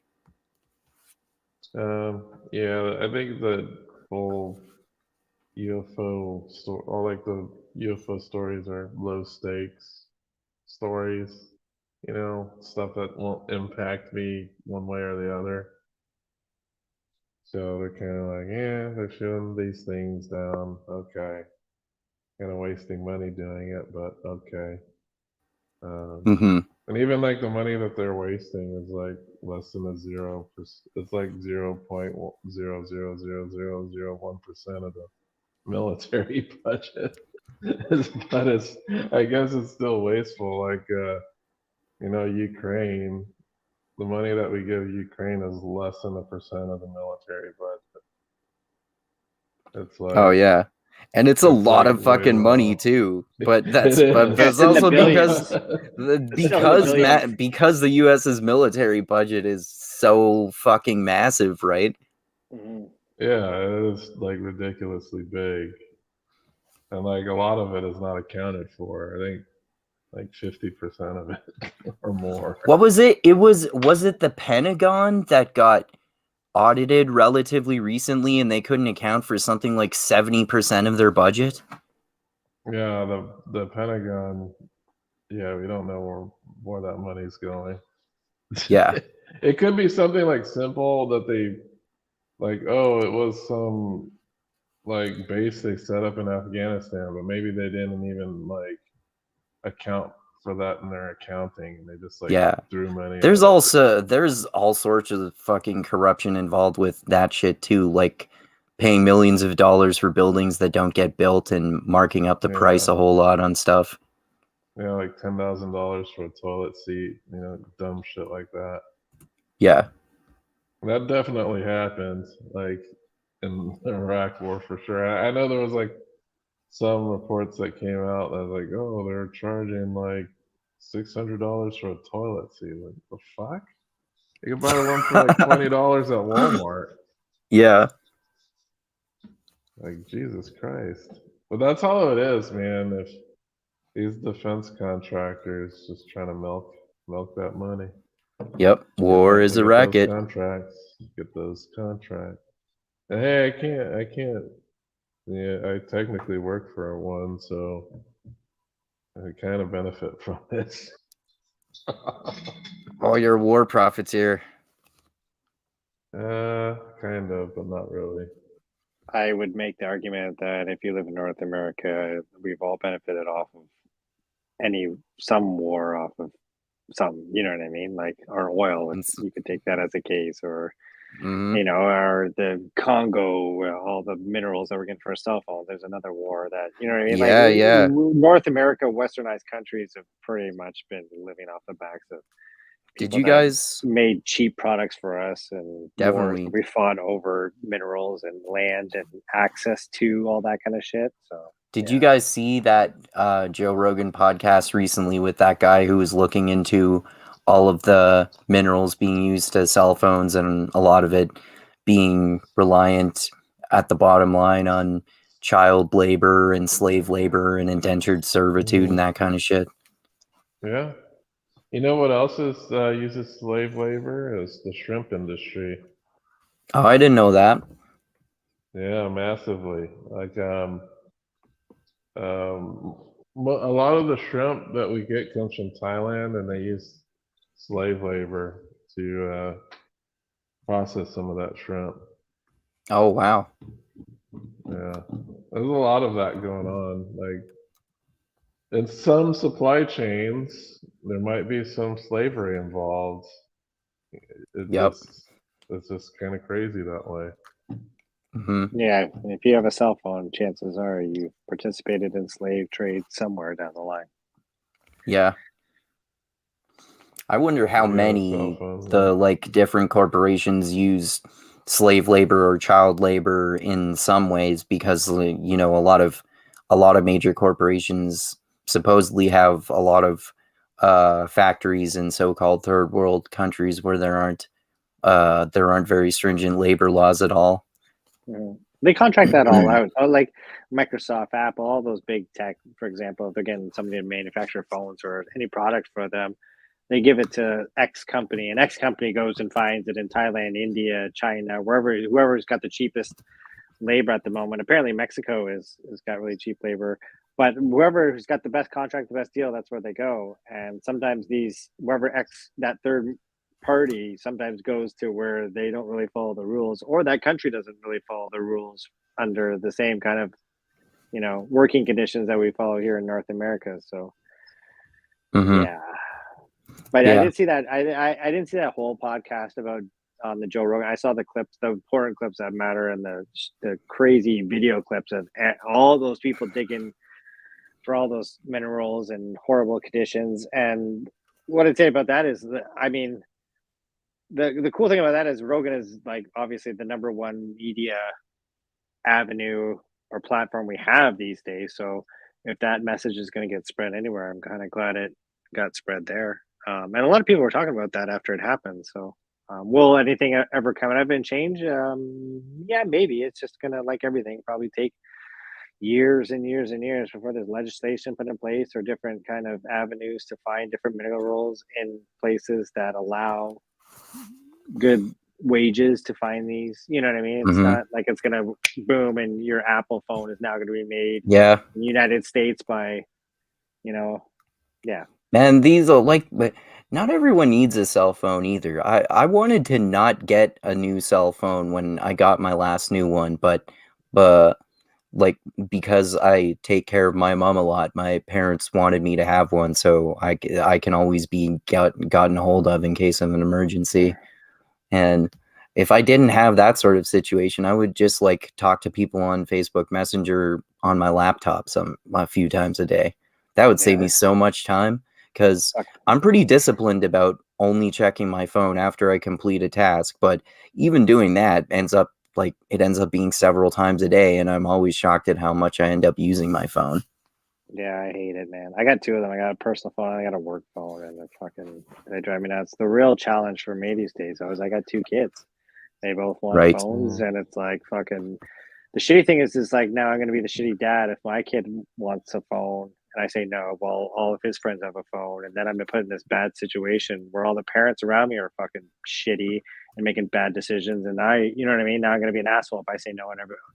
Because I see if you're giving your phone to a kid these days, you're giving him, here's pornography. You might as well just give him, you might as well just show him.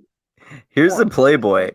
Yeah, exactly. It'll be more tasteful than most of what you see online anyway. Yeah, or just disgusting behavior in general. You know what I mean? If you're giving your kids TikTok or Snapchat or whatever they're into, it's an avenue for disaster. And I hate my phone. I mean, I like my phone. Obviously, I use it, but I try to like put it away and not use it as much. But it's gross, man. Like, I went to a social party last night, and everybody was sitting there on their phones. And like what's the fucking point of that, man? And they're like, yeah, man, I get it, and blah blah blah. It's like, okay. Yeah, I make it a point not to use a cell phone like in social situations or. Yeah, my new rule is to not with like I ban no cell phones at the dinner table. No cell phones when I'm out and about.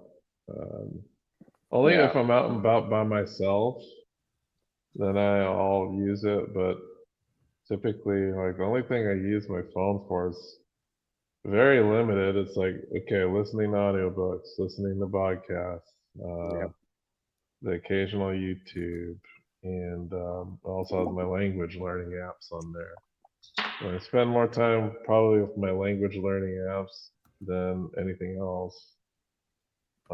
That's good. But yeah, I used to be like super addicted to social media, but that's fallen off a cliff. Yeah. Oh man, me too. I'm so glad about that too. I never get into arguments with people on social media or in the YouTube comments anymore. If someone's a dick to me at all, I'll just ignore them or block them. And on Twitter, if someone is the slightest bit rude, I'll just mute them. Like, you're creating this conflict for yourself if you're getting into arguments with people all the time on social media. That's why I'm glad that I don't get into arguments with people on Facebook anymore either, and I barely even check my notifications or anything like that, and I don't get into arguments with people on there. Yeah, I think that's slowed down for a lot of us, bro. I don't not know, but like if I don't even pay attention to my comments anymore. If it's somebody I don't know, I don't give a fuck. Right. You're talking in the wind at this point, unless it's something engaging I can respond back to, and it's in good faith and there's some intelligence behind it. No, Yeah, of course. Yeah, occasionally there are people like that. There's this one guy who comments on a lot of my YouTube videos, for example, who always has interesting comments, and he he mostly agrees with me, but sometimes knows more details about it even than I do, or actually has really useful criticisms that he says in a respectful way. Mm-hmm.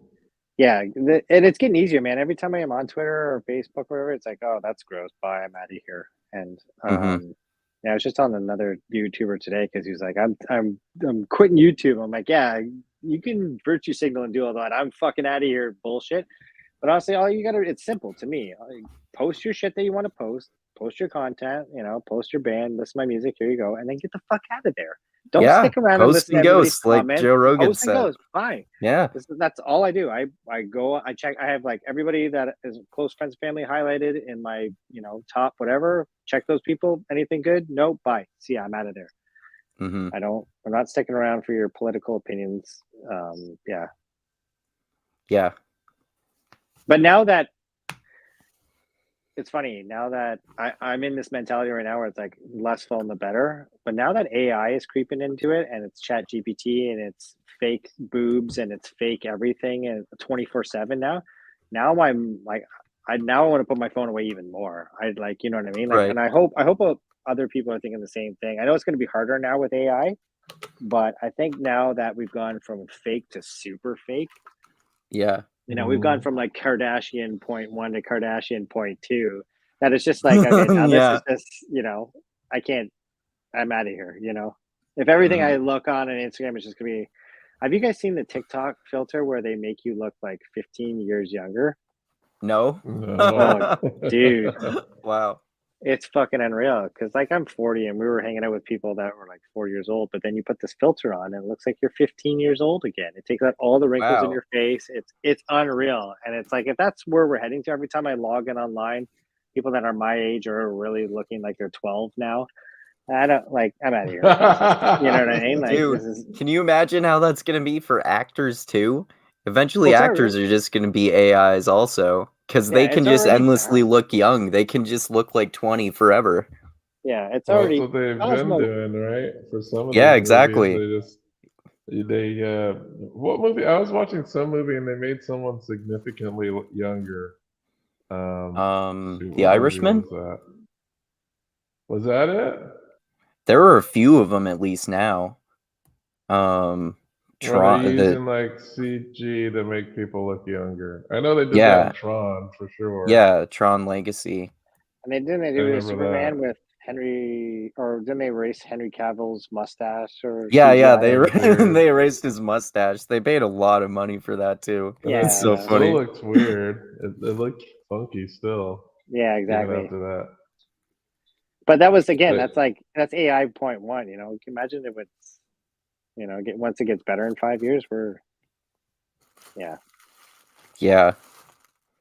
Oh, for me as an artist, though, I will say this: it'll be the collapse of society. Yeah, for sure. I will say this is for me because I create music and make albums. For me, I look at it kind of as a positive because with like music industry is so fake these days. The top 40 is just all compressed fake beats, all sung in perfect harmony, and everything is. We were talking in your and my last podcast about that's right. auto-tune. Man, I fucking hate auto-tune. Yeah, I was watching like the new Pinocchio by Guillermo del Toro. Oh, and yeah? Man, it's like super heavy. It's not like the The auto tune that we heard like a few years ago that sounded like robotic voices, but you could tell it's auto tuned because of like, there's no way that they're singing like this perfect pitch stuff here, No. and it's like a child. There's no way a child can sing this perfect pitch because the new Pinocchio has like a number of musical numbers, and Pinocchio's a kid and he's singing, and you can definitely tell they put auto tune on his voice. Oh, okay. Yeah. I was Even like, Rihanna I singing at just the hate Super. it. Oh, go ahead. I was just gonna say, even Rihanna singing at the Super Bowl today, like totally fake, not her voice at Oh, all. really? Totally singing. You know what I mean? Like this is, Oh, but okay. this is just to finish on my point here. As me as an artist, I think there's gonna hopefully be a return back to watching movies where there's not so much CGI, where there's good acting, good plots, where there's listening to music, where actually guys are playing real musicians and coming up with real beats that they made themselves instead of AI generated shit. And I think that will hopefully get this out of our shitty art Yeah. phase that we're in Maybe right now. maybe the growth of AI will create an unprecedentedly massive hipster movement. That would be Yeah, nice. maybe. Obviously, I'm biased. I want everybody to come back to original music again, but Yeah. who knows? Yeah. Yeah, I mean, like even if AI generated music gets good, I feel like I would still prefer listening to music made by an actual human.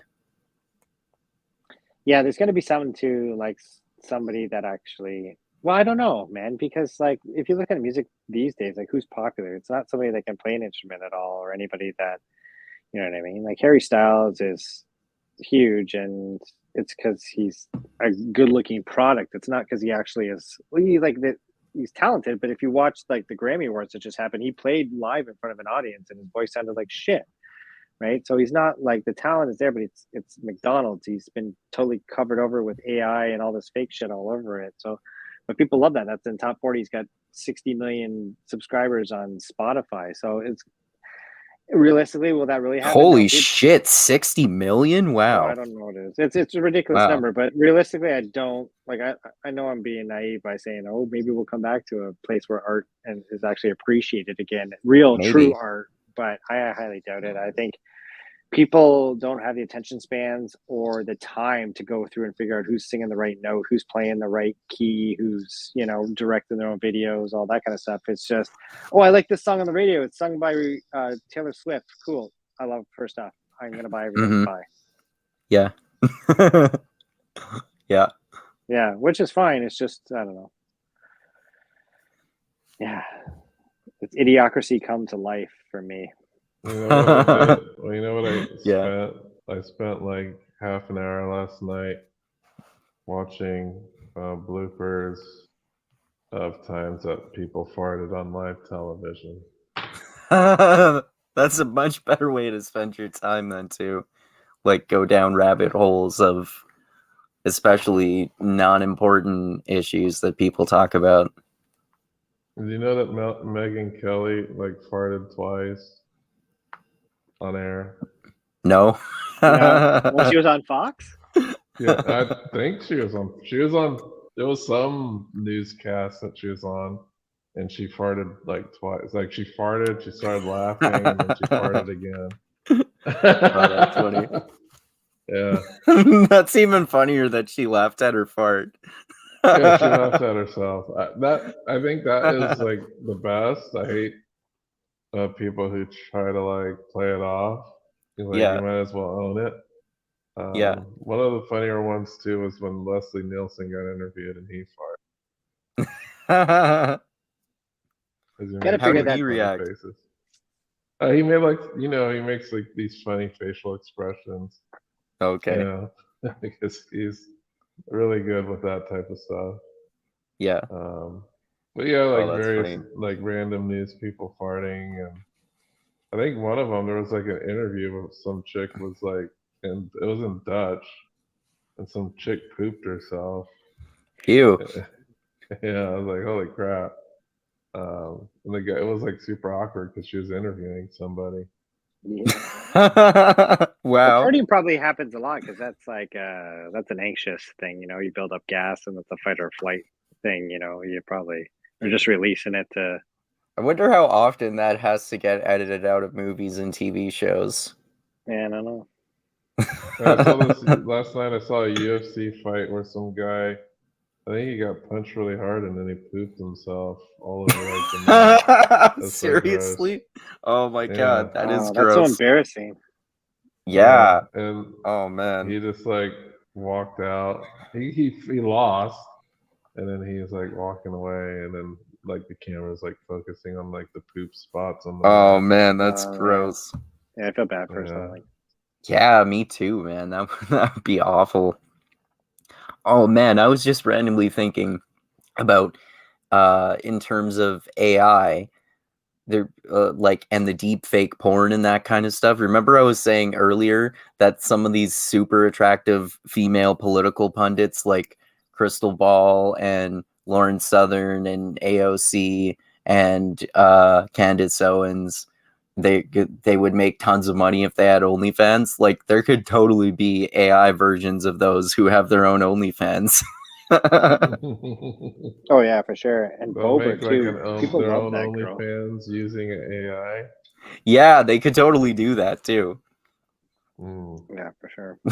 It's like, yeah, there would be so many desperate guys who would do that. Like, okay, how much a month? $10, 100, 1,000? Any Oh of man, those are that good. stuff is so creepy, man. It is. Yeah, I agree. I like all those people paying Amaranth for whatever the hell she does. Yeah. Like like I've had so many girls on dating apps who are only there to try to get you to buy their OnlyFans or something, and I just never see the point. I'm like, why the hell would I do that? There's tons of free porn that I can watch anytime I want. Why the hell would I pay for this kind of shit? It doesn't make any sense. yeah, but at the same I don't time, like know. I think OnlyFans is huge. How it's does that make sense, right? Like people Yeah, love this shit. You would it's I true. agree, man. I never would have thought you have you're saturated in all this smut online and so much of it. You can go down any avenue and niche that kink you might have, you can find it. And then you have OnlyFans, which it's kind of narrowed down that to specific girls only. And I think it's like the chatting back and forth that attracts to most guys. But what they don't realize is like the girls that are in OnlyFans, they're hiring companies to get like 10, 20 bots that work underneath them to chat Oh, with all these really? guys. Oh yeah. Oh, yeah. wow. Hey, everything's McDonald's these days, right? So Yeah, I remember Andrew Tate like would chat for some of his girls and have Oh, people yeah, that's yeah? doing right. it for them. Or Oh, you'd Yeah. wow. hire there's companies like chatbot companies that will do social media marketing, and a guy carries around 10 cell phones with 10 different accounts and pretends that he's like chatting like he's the girl, right? Well, she's like just taking pictures of her butt and making money that way. So Right. yeah, it's kind of sad. That's The pretty OnlyFans crazy. stuff is super sad to me because you see all The these like reason it's creepy and sad is because a lot of the people who end up shelling money out for those types of things, those are the people that think that they have a shot with those girls Yeah, that they're yeah, I paying. know. exactly. Yeah, there's been some bad ones where like it shows a girl that she just got like $10,000 from her top OnlyFans subscriber, and here's a picture of the guy, and he's like massive, and like he looks like he hasn't Oh, left his man. basement in like 5 years, and then like 4 months later, she's off in Hawaii on this extravagant trip that she just paid with her and her boyfriend off the money that she just made Yeah. off of the loser. You know what I mean? Like it's just like that's so sad to me, man. It's but yeah, this is where we are, and it's also sad to me that these girls find OnlyFans as like a great avenue to generate money, like more than like working a job or actually like they used to be waitresses before, and now OnlyFans is a way better option than becoming a waitress, right? So I feel sorry for the women that are also getting involved because it's sad for them too, where they're exposing themselves for. I don't know if I agree about that part because I'm pretty pro sex work for the most part, but I mean I agree that I like think there's some certain people exchanges that are more equal than others, yeah, Uh, like a massage, if it's just a regular massage that you get at a regular massage place, is very different from actually getting paid to having sex with them or like showing them you fucking yourself with a dildo or something like that. Yeah, I would say the same though for like Kim Kardashian. I'll just take her as an example. Like I don't see she's like a perfect. Well, her photos show that she's a perfect 10. Obviously, remove the Photoshop and she's probably a 7 out of 10 because she's old now. But she's still portrayed as a 10 out of 10. But I don't look at her as somebody like, wow, that's somebody really. You know what I mean? I kind of look at her as she's sad. She's a mother. She's divorced. Sure, she's like a phenomenal businesswoman, but at the same time, she's not like I don't know. I just find her to still be strutting off and showing off her ass at this point is more like you don't need to do that anymore. And I don't know. I don't know. So it's There's like something about it. Yeah. weirdly desperate. She, Well, there's yeah, she's gotten like there is like some weird desperation that happens Yeah, when it's like a like looks are the means that they are famous for. yeah. And And Yeah.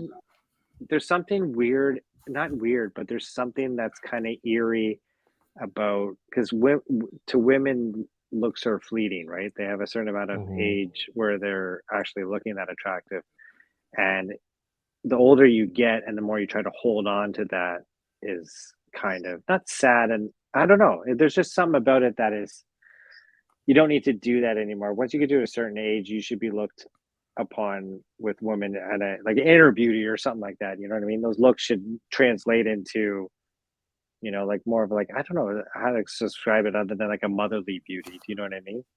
mhm.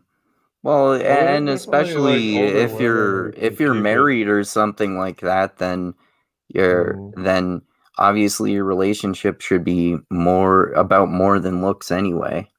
Yeah. Yeah. And there's some older women that can keep it together without like making themselves look ridiculous through like 100%. plastic surgery. 100%. Definitely. There are Yeah. those that age gracefully, and then there's Yeah. those who age But to horribly because they Yeah. put so much stuff in their face that they just to look most like guys though, the women monstrosities. to most guys though, the women that age gracefully and naturally are more attractive though, I think, I would than say the so. people that try to fake it and plastic surgery or do different kind of diets that enhance these. I don't know. Well, the Yeah. weird thing is, like, I watched this Dolly Parton special that was like airing around Christmas, and Right. she just looks like a robot. Like Yeah, I bet. her face doesn't move. Yeah. And she like it almost feels like her whole body is like that. Like it's so much that it sounds like it's affecting her speech too. Sure. Like Wow. But she has like this. if she were to She start has an like this weird OnlyFans, she lips would kill now. it. I bet you're right. I bet you're right. Oh man, that would be the number one OnlyFans account for because yeah, this for the same reason that the Catch Me Outside girl was like hugely popular on OnlyFans. Like there's something about guys that want to see girls naked that are famous for stupid reasons. Or you know what I mean? Yeah.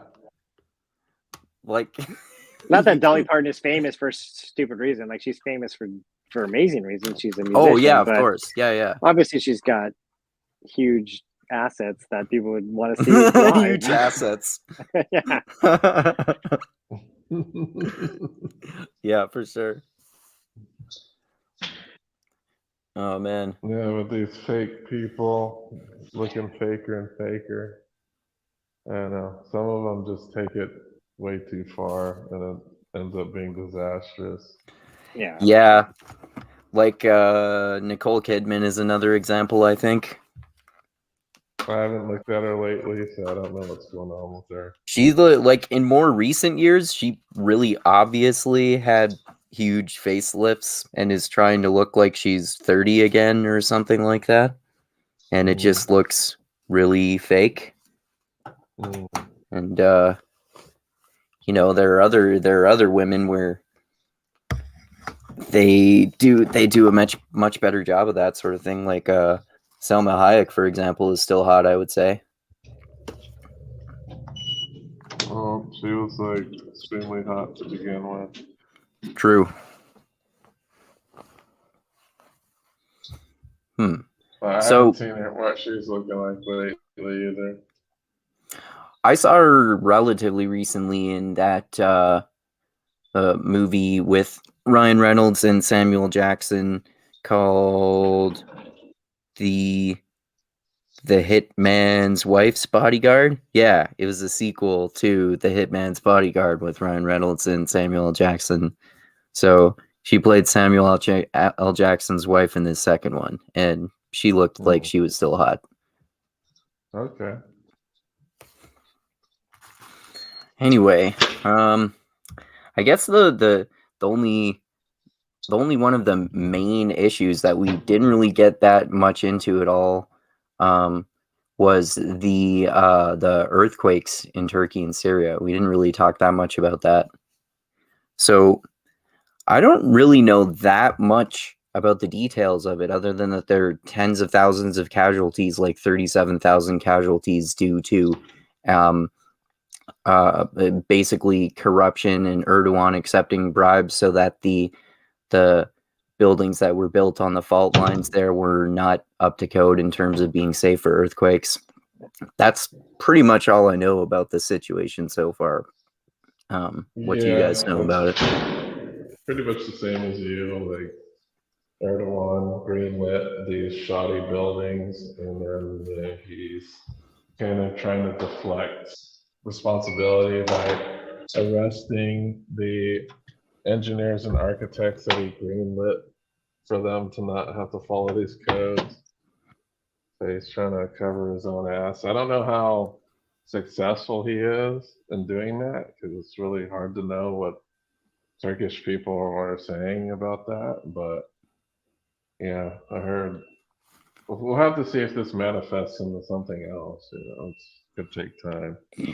Yeah, and in terms of the Syria ones, like you were saying, there's sanctions on them, so apparently no one is bringing them aid or anything like that, and that's also connected to the Russia-Ukraine war, because if Russia or one of their allies helps them instead, then that could be seen as some sort of like act of aggression by the U.S. because they're so trigger happy all the time.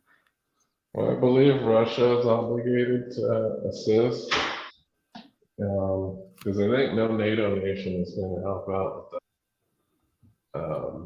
with that situation. It's whether they take them to the front lines and send them over there or not. That's the thing, right? Right. Yeah, so it's crazy. I don't know, maybe they should just did like some temporary cease of hostilities and had some foreign aid come in and do something, but I'm not sure how that works. I don't know if they're trying to use this as leverage or what the hell's going on. Yeah. Because they're not really talking too much about what's happening diplomatically on that end. I really couldn't say. Yeah. It's sad that this has to be like this, that these natural disasters have to be so impacted by political biases and corruption. Like, it's led to so much unnecessary death. Yeah, like both of the things, the train derailment, the earthquakes. And it seems that we're probably going to have many more in the future that definitely could have been avoided had certain precautions been followed, Mm-hmm. And this is another aspect of this that I was thinking about was, Kyle Kalinske was talking about this in his video about how these hardcore anarcho-capitalist libertarians, or like Ayn Rand objectivists too, although I know those are different ideologies and people in them, like every type of libertarian ideology thinks they're the only true libertarian ideology, but they have this idea of how regulation is always inherently bad, and then you see the direct consequences of lack of regulations here. Although, I mean, I understand that particularly small business owners or someone like that could have to wade through way too much unnecessary red tape, but some sort of balance of good regulation so people can be fucking safe from earthquakes and not die is very important. Right. It's nuts. The death toll is crazy. Yeah, think about. Yeah, it is. It's totally fucking crazy. Yeah, the footage is horrible. Especially I mean, there was 10 days after they still could hear screams under the rubble, and that's just, can you imagine just being trapped under there for 10 days, not being able to move? And Hmm. yeah, the picture of the guy holding his daughter's hand that went viral, and that was heart wrenching. Yeah, Yeah. Yeah, it's so sad. yeah, it is, because these people are already in a shitty situation to begin with, and for something like that to happen, especially with all the war and yeah, there's no hospitals like we have here in North America to put all those people in, or rescue, even people rescue efforts, machinery, tools, pulleys, all that kind of stuff. They don't have that, right? So it's just chaos all around. And yeah, even any kind of organizational or hierarchical structure to get that in place, to get the support out there ASAP, is not going to be in place in a country like Turkey, Syria, that area of the world. So it's just, I don't know. It's, you can just sit back and just wait for the numbers to come out, and just, yeah. Yeah. Yeah, it's really sad. Yeah. So basically, the lesson of all of this is corruption is bad, and see the signal through the noise. Yeah. What's that saying? Corruption corrupts absolute. No, wait. Oh, power corrupts and Thank you. absolute power corrupts absolutely. Absolutely. That's right. Yeah. Yeah. Yeah, definitely. Yeah. Well, that's as I think in particular you and I, Dusty, have talked about a little bit before. That's one of the reasons that I like Foucault, because contrary to popular belief, he had actually a very nuanced view on power, and how basically power itself is a dangerous entity, and it corrupts and it's very prone to corrupting anyone who gets it, but it can be used for good purposes too. It can be used for good or bad. It can be used by people with no power to overthrow, like tyrants or people like that, or it can be used by tyrants or dictators to oppress people, or oppress innocent people. And obviously the examples we were talking about were those ones. Yeah. So do you think the One Ring can be used in a positive way? I don't think it can. I think the lesson of the One Ring is that it's basically like a nuclear weapon. There's no safe way to use it without being totally corrupted by it. What's the One Ring? From the Lord of the Rings. Oh, okay. Gotcha. Yeah. Gotcha. Hey, I just finished the White Pill by Michael Malice, and it was all about, yeah? Like, what did you think of it? It wasn't too bad. It basically goes through Russian history, but basically the thesis of the book is about how, because the White Pill is it's hope, right?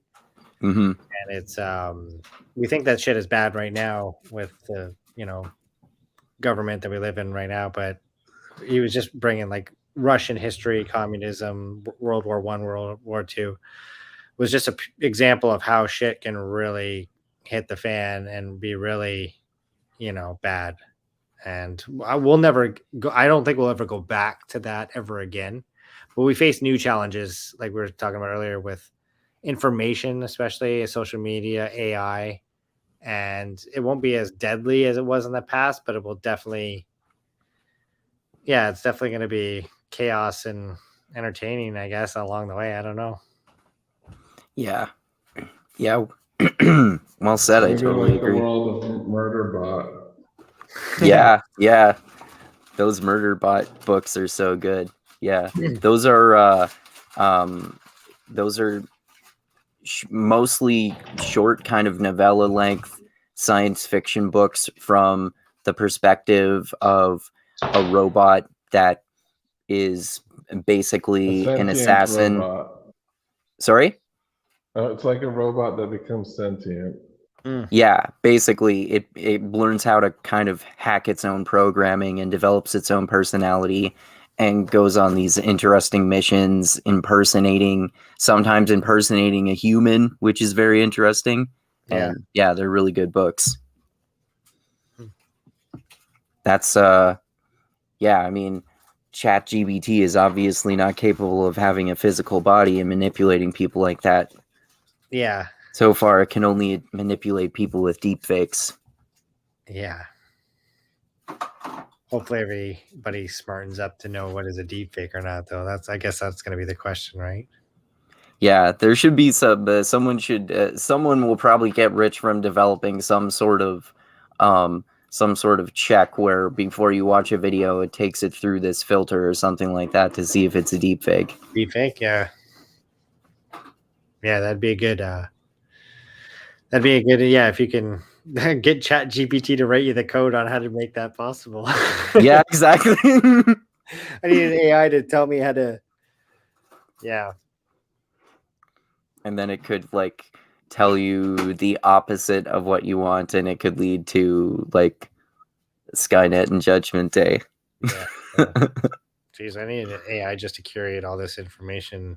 Yeah, into I think though, like maybe this is just hope on my part, but I mean, it seems more likely to me that with this sort of thing, it's going to be more like the kind of vision of the future that Isaac Asimov paints in his robot stories, which is that there are some robots or AIs basically that become evil, and there are some that can save humanity. There are some who care about people. There are some who are basically just slaves to their masters who get them to do good or bad things. They can have possibly different intentions depending on how sentient they might get too.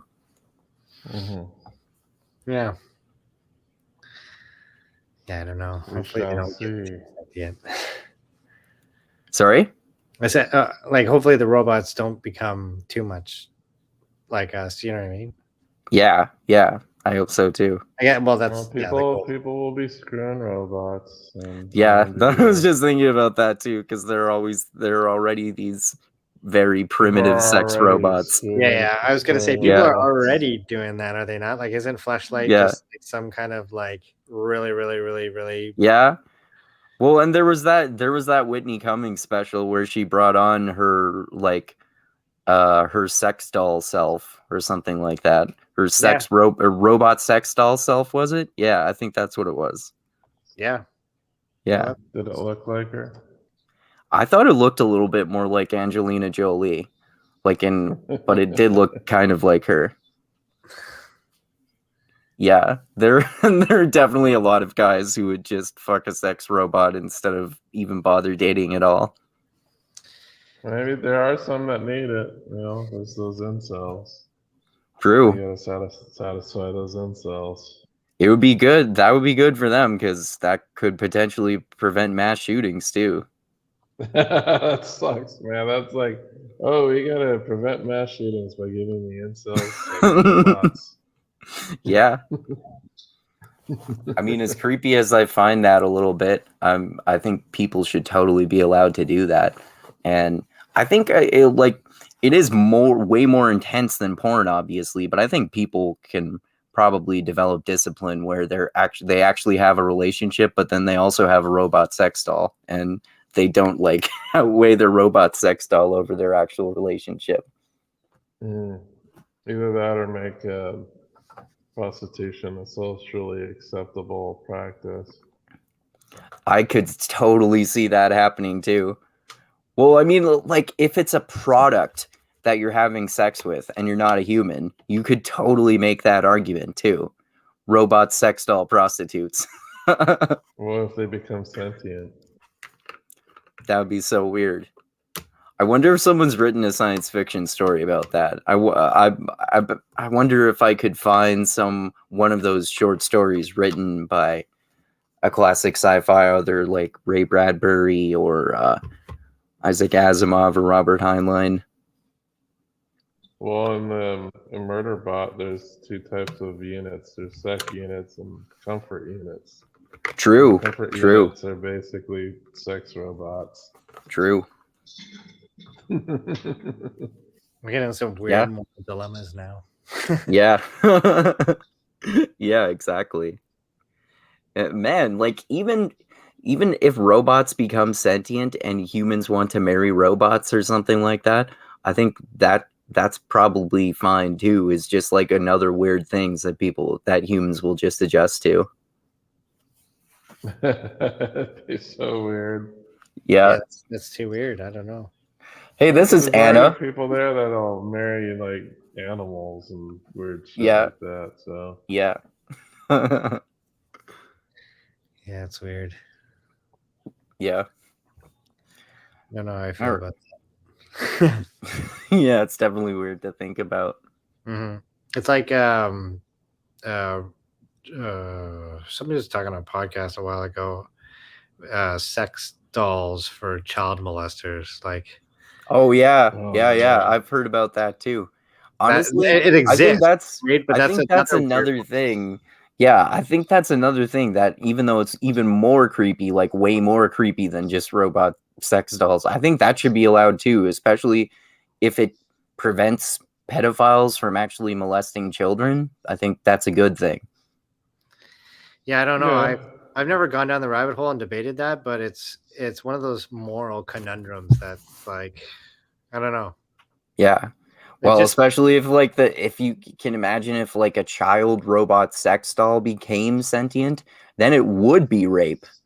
yeah, it's like one of those. You know how Height starts off his book about the sex with your sister. It's that kind Yeah, of yeah. weird. Sex with your sister if you use a condom and she uses birth control, what's the Yeah. moral problem with it? And people basically just can't come up with any logical reason. It's just icky. It's just icky. That's right. And I feel the same about that. It's just Yeah, it's I icky. agree. Yeah. Yeah, for sure. It's our programming that makes us icky. Yeah, that's Yeah. I realize that. Yeah, for sure. It's like on a Yeah. genetic level, our programming tells us it's icky, and our Yeah. programming tells us that spiders and snakes are bad. Yeah. Yeah, And that's there's- why like for example with like evolution doesn't want us to inbreed too much because the lines of royalty discovered that with too much inbreeding they develop all kinds of different diseases. Yeah, that's Yeah. why in Game of Thrones, like they have so many stillborns and like fucked Yeah. up children because Yeah, like of Joffrey. their inbreeding. No, Joffrey's- but even thinking about like House of the Dragon, you know how that show has like way too many pregnancies, Yeah. and the last pregnancy that Rhaenyra has is like some fucked up mutant, Yeah, yeah. and that's because hey, she's having sex with her uncle. Yeah, What do you exactly. expect? Yeah. Yep. Evolution But a doesn't lot like of those incest. babies are fucked up because I know because they're all kind of somewhat inbred. That's why you see like a lot of those women having like these weird, like deformed kids in the show. Right. Like Clubfoot is probably Clubfoot because of inbreeding. That's a good point. I hadn't thought of that. I wonder if he has a foot fetish because he has a club foot. Maybe, I don't know. Yeah. Yeah, Good that's stuff. funny. Can't wait All right. till second season. Yeah, I gotta get. Yeah, ready. me Even though I already too. know what's happening. I already know what's gonna happen, but can't wait. I definitely know some of what's going to happen. They could go in different directions. Well, I know the ultimate conclusion to that particular storyline. Yeah, I definitely know what happens to Rhaenyra.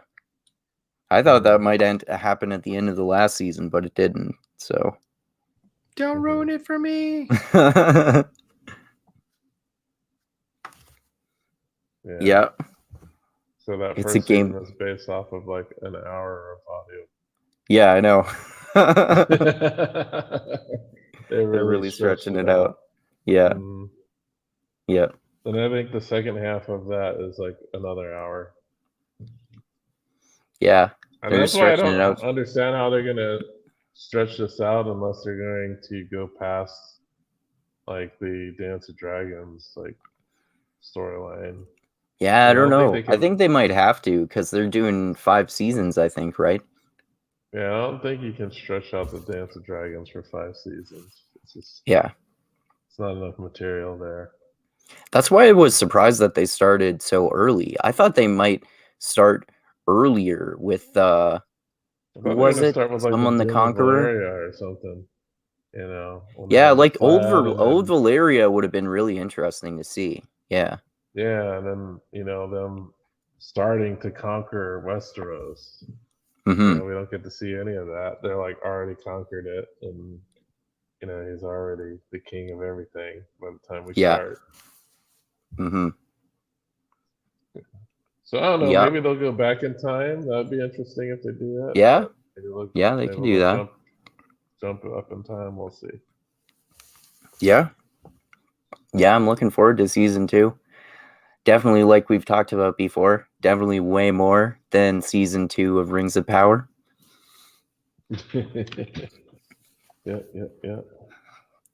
Did you watch that show, Chris? No, that's the is that the Brian Sanderson series? It's the Lord of the Rings show. Lord of the Rings, The Rings of Power. Oh, okay. No, I didn't.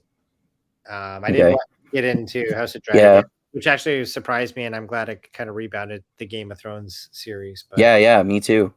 Yeah, I bet we'll all probably end up talking about season 2 here too. I bet. Yeah, for sure. Yeah, for the Lord of the Rings show, I thought it was pretty mediocre. I think Dusty probably agrees with me for the most part, and there are some people who go overboard with their woke criticisms, and I don't think like Dusty and I have talked about before, and I talked about this on my episode with Daniele Bolelli about the Rings of Power show versus the House of the Dragon one, that it is not a very good show, but it's not bad because it's woke. It's bad because the writing is terrible. Mm-hmm. Well, it's not bad because it's woke, because it's not really woke. Yeah, I mean, there are characters of different races. There's no grandstanding or virtue signaling or anything like that. Oh yeah, none of the characters are race swaps, so they didn't do any of that. Yeah, like Galadriel and Elrond are still white, right? But yeah, there's no, we don't have Black Gandalf. Yeah. Even though that, like, imagine, like, if they got Samuel L. Jackson to be Gandalf. That'd be so funny. Imagine him like as Gandalf in Fellowship of the Ring when he's facing the Balrog. You shall not pass, motherfucker. Yeah, he's got to be the same character as he was in like Die Hard or Pulp Fiction for sure. Yeah, definitely. No, he could pull it off, man. He was a Jedi. He can stay. He can keep it clean. True. Man. Yeah, he's in. He has to do that as Agent Fury too, right? Well, yeah, because they don't really curse in the Marvel universe or the MCU. Yeah, because they're PG-13 for the most part. Yeah, there's no. The R-rated ones are the best: Deadpool and Logan, and Blade. Yeah, that's where you can get to hear the curse words. Yes. The more adult content. Yes. But yeah, I think he'd make a good Gandalf though, even if he didn't curse, because he would just be like the Mace Windu version of Samuel L. Jackson. He has done a good job in really straight, serious roles before, for sure. Yeah, he can play himself. Like him, like the Pulp Fiction and that, that's him playing himself. Yeah, pretty much. But he can play other characters though. Yeah. It's like Snakes on a Plane starring Samuel L. Jackson as, you don't care what his fucking character's name is. He's just being himself. Yeah, exactly. But yeah, I've seen him in more serious roles where he's playing like a detective or something like that. Yeah, me too. All right. I can't think of any other old black dude. Wait, Morgan Freeman. I don't know if he could do the game. Maybe he's I don't know. Wholesome. He could. He could, because he's. Well, I mean, I could see him playing a really wise guy with his stereotypical voice and the inflection and the way he speaks and stuff. I could see him saying, "Now when Lord Sauron," yeah, maybe he is too wholesome. Now when Lord You can- Sauron Keith David. created the I think rings, Keith and David. he did a massacre of all the people. I think Keith David would do a good Gandalf. I think he could pull it off. Yeah, Yeah, Keith David. I'm not sure I even know who that is. Keith David. He does a lot of voiceover work, but he was in Something About Mary. He's also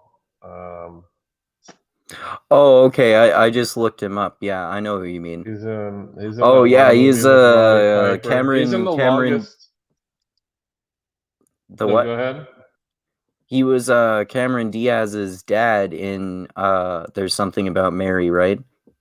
Right, and he also was in the longest fight scene ever with Roddy Piper in that one movie. What movie? You know that movie where Roddy Piper puts on glasses and then like those glasses can see that they're aliens or whatever? Forgot what I don't it's think called. so. It's like called They Live or some crap like that.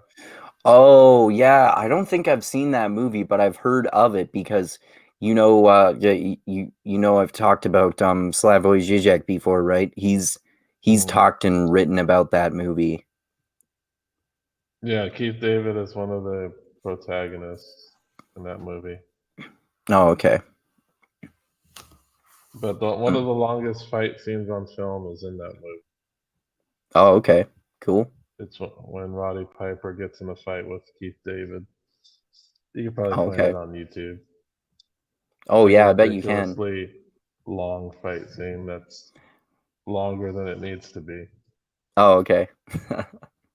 Yeah, I've looked up a few clips there based on what Slavoj Žižek has said about it, like what happens when the guy puts the sunglasses on.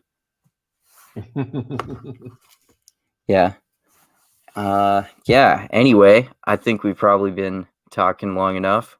Basically, covered all of the issues we were going to talk about as much as we know based on the current information, and talked about a whole bunch of other important issues as well, like AI, which pleasantly surprised by because that was fascinating. So thanks a lot for talking, guys. This is fun as always. And yeah, check out our last chats. Check out the last one I did with Chris on Ancient Apocalypse, that series with the journalist Graham Hancock about the Younger Dryas impact hypothesis and him connecting that to his theory of lost civilizations and his theory that approximately 12,000 years ago, an advanced civilization who built a lot of the ancient megalithic structures like the Egyptian pyramids much earlier than traditional archaeologists would tell you, were wiped out by a mass bombardment of comets and resulting cataclysmic disasters. So check out our discussion about that, which was very fun, and check out my last chat with Dusty about the third Dune book, Children of Dune. And we're going to talk about more of the Dune books soon, as well as the Dark Tower series by Stephen King. And check out on Dusty's channel yesterday, where we just did a long discussion about what books we've been reading lately and what shows we've been watching. So that was fun too. Mm. And yeah, I think for the next one with the three of us, I had suggested the last time that you and I talked to Chris that we do our next movie chat on Inception. So does that sound good to you, Dusty? Yeah, I like Inception. Yeah, it's an It's awesome become movie. a cultural meme at this point. Exactly. Yeah, it's an That's awesome good. movie. All right, cool. All right, well, yeah, thanks, guys. Thanks, everyone, for watching. Subscribe to the channel. Click that like button. Share this video everywhere with all of your friends about our genius prognostications. And click that bell to be notified when I come out with new videos. And check out my Patreon page. The link is in the description, as always. And like I always say, I love you all. Keep being the tiny beam of light that shines through the almost impenetrable darkness in the universe. And most importantly, always remember this: the funk cures all, and groove is in the heart. And a lot of these geopolitical issues are very important, but it's extremely hard to figure out the truth. So try not to be sucked into the politicization and like radicalization and polarization of people online and in the media and shit. And yeah, thanks everyone again for watching. And check out Chris's music too. Chris J. Niels, you recently released a new music video and a new album and new songs as well. So check all that stuff out. That's on your YouTube channel and on Spotify as well. Yep, you got it. You can just All right. Anything else you guys want to say there before we end it? No, good. no, we're good. All we're right. good. All right, cool. Thanks again, guys. And thanks again, everyone watching. And adios until next time.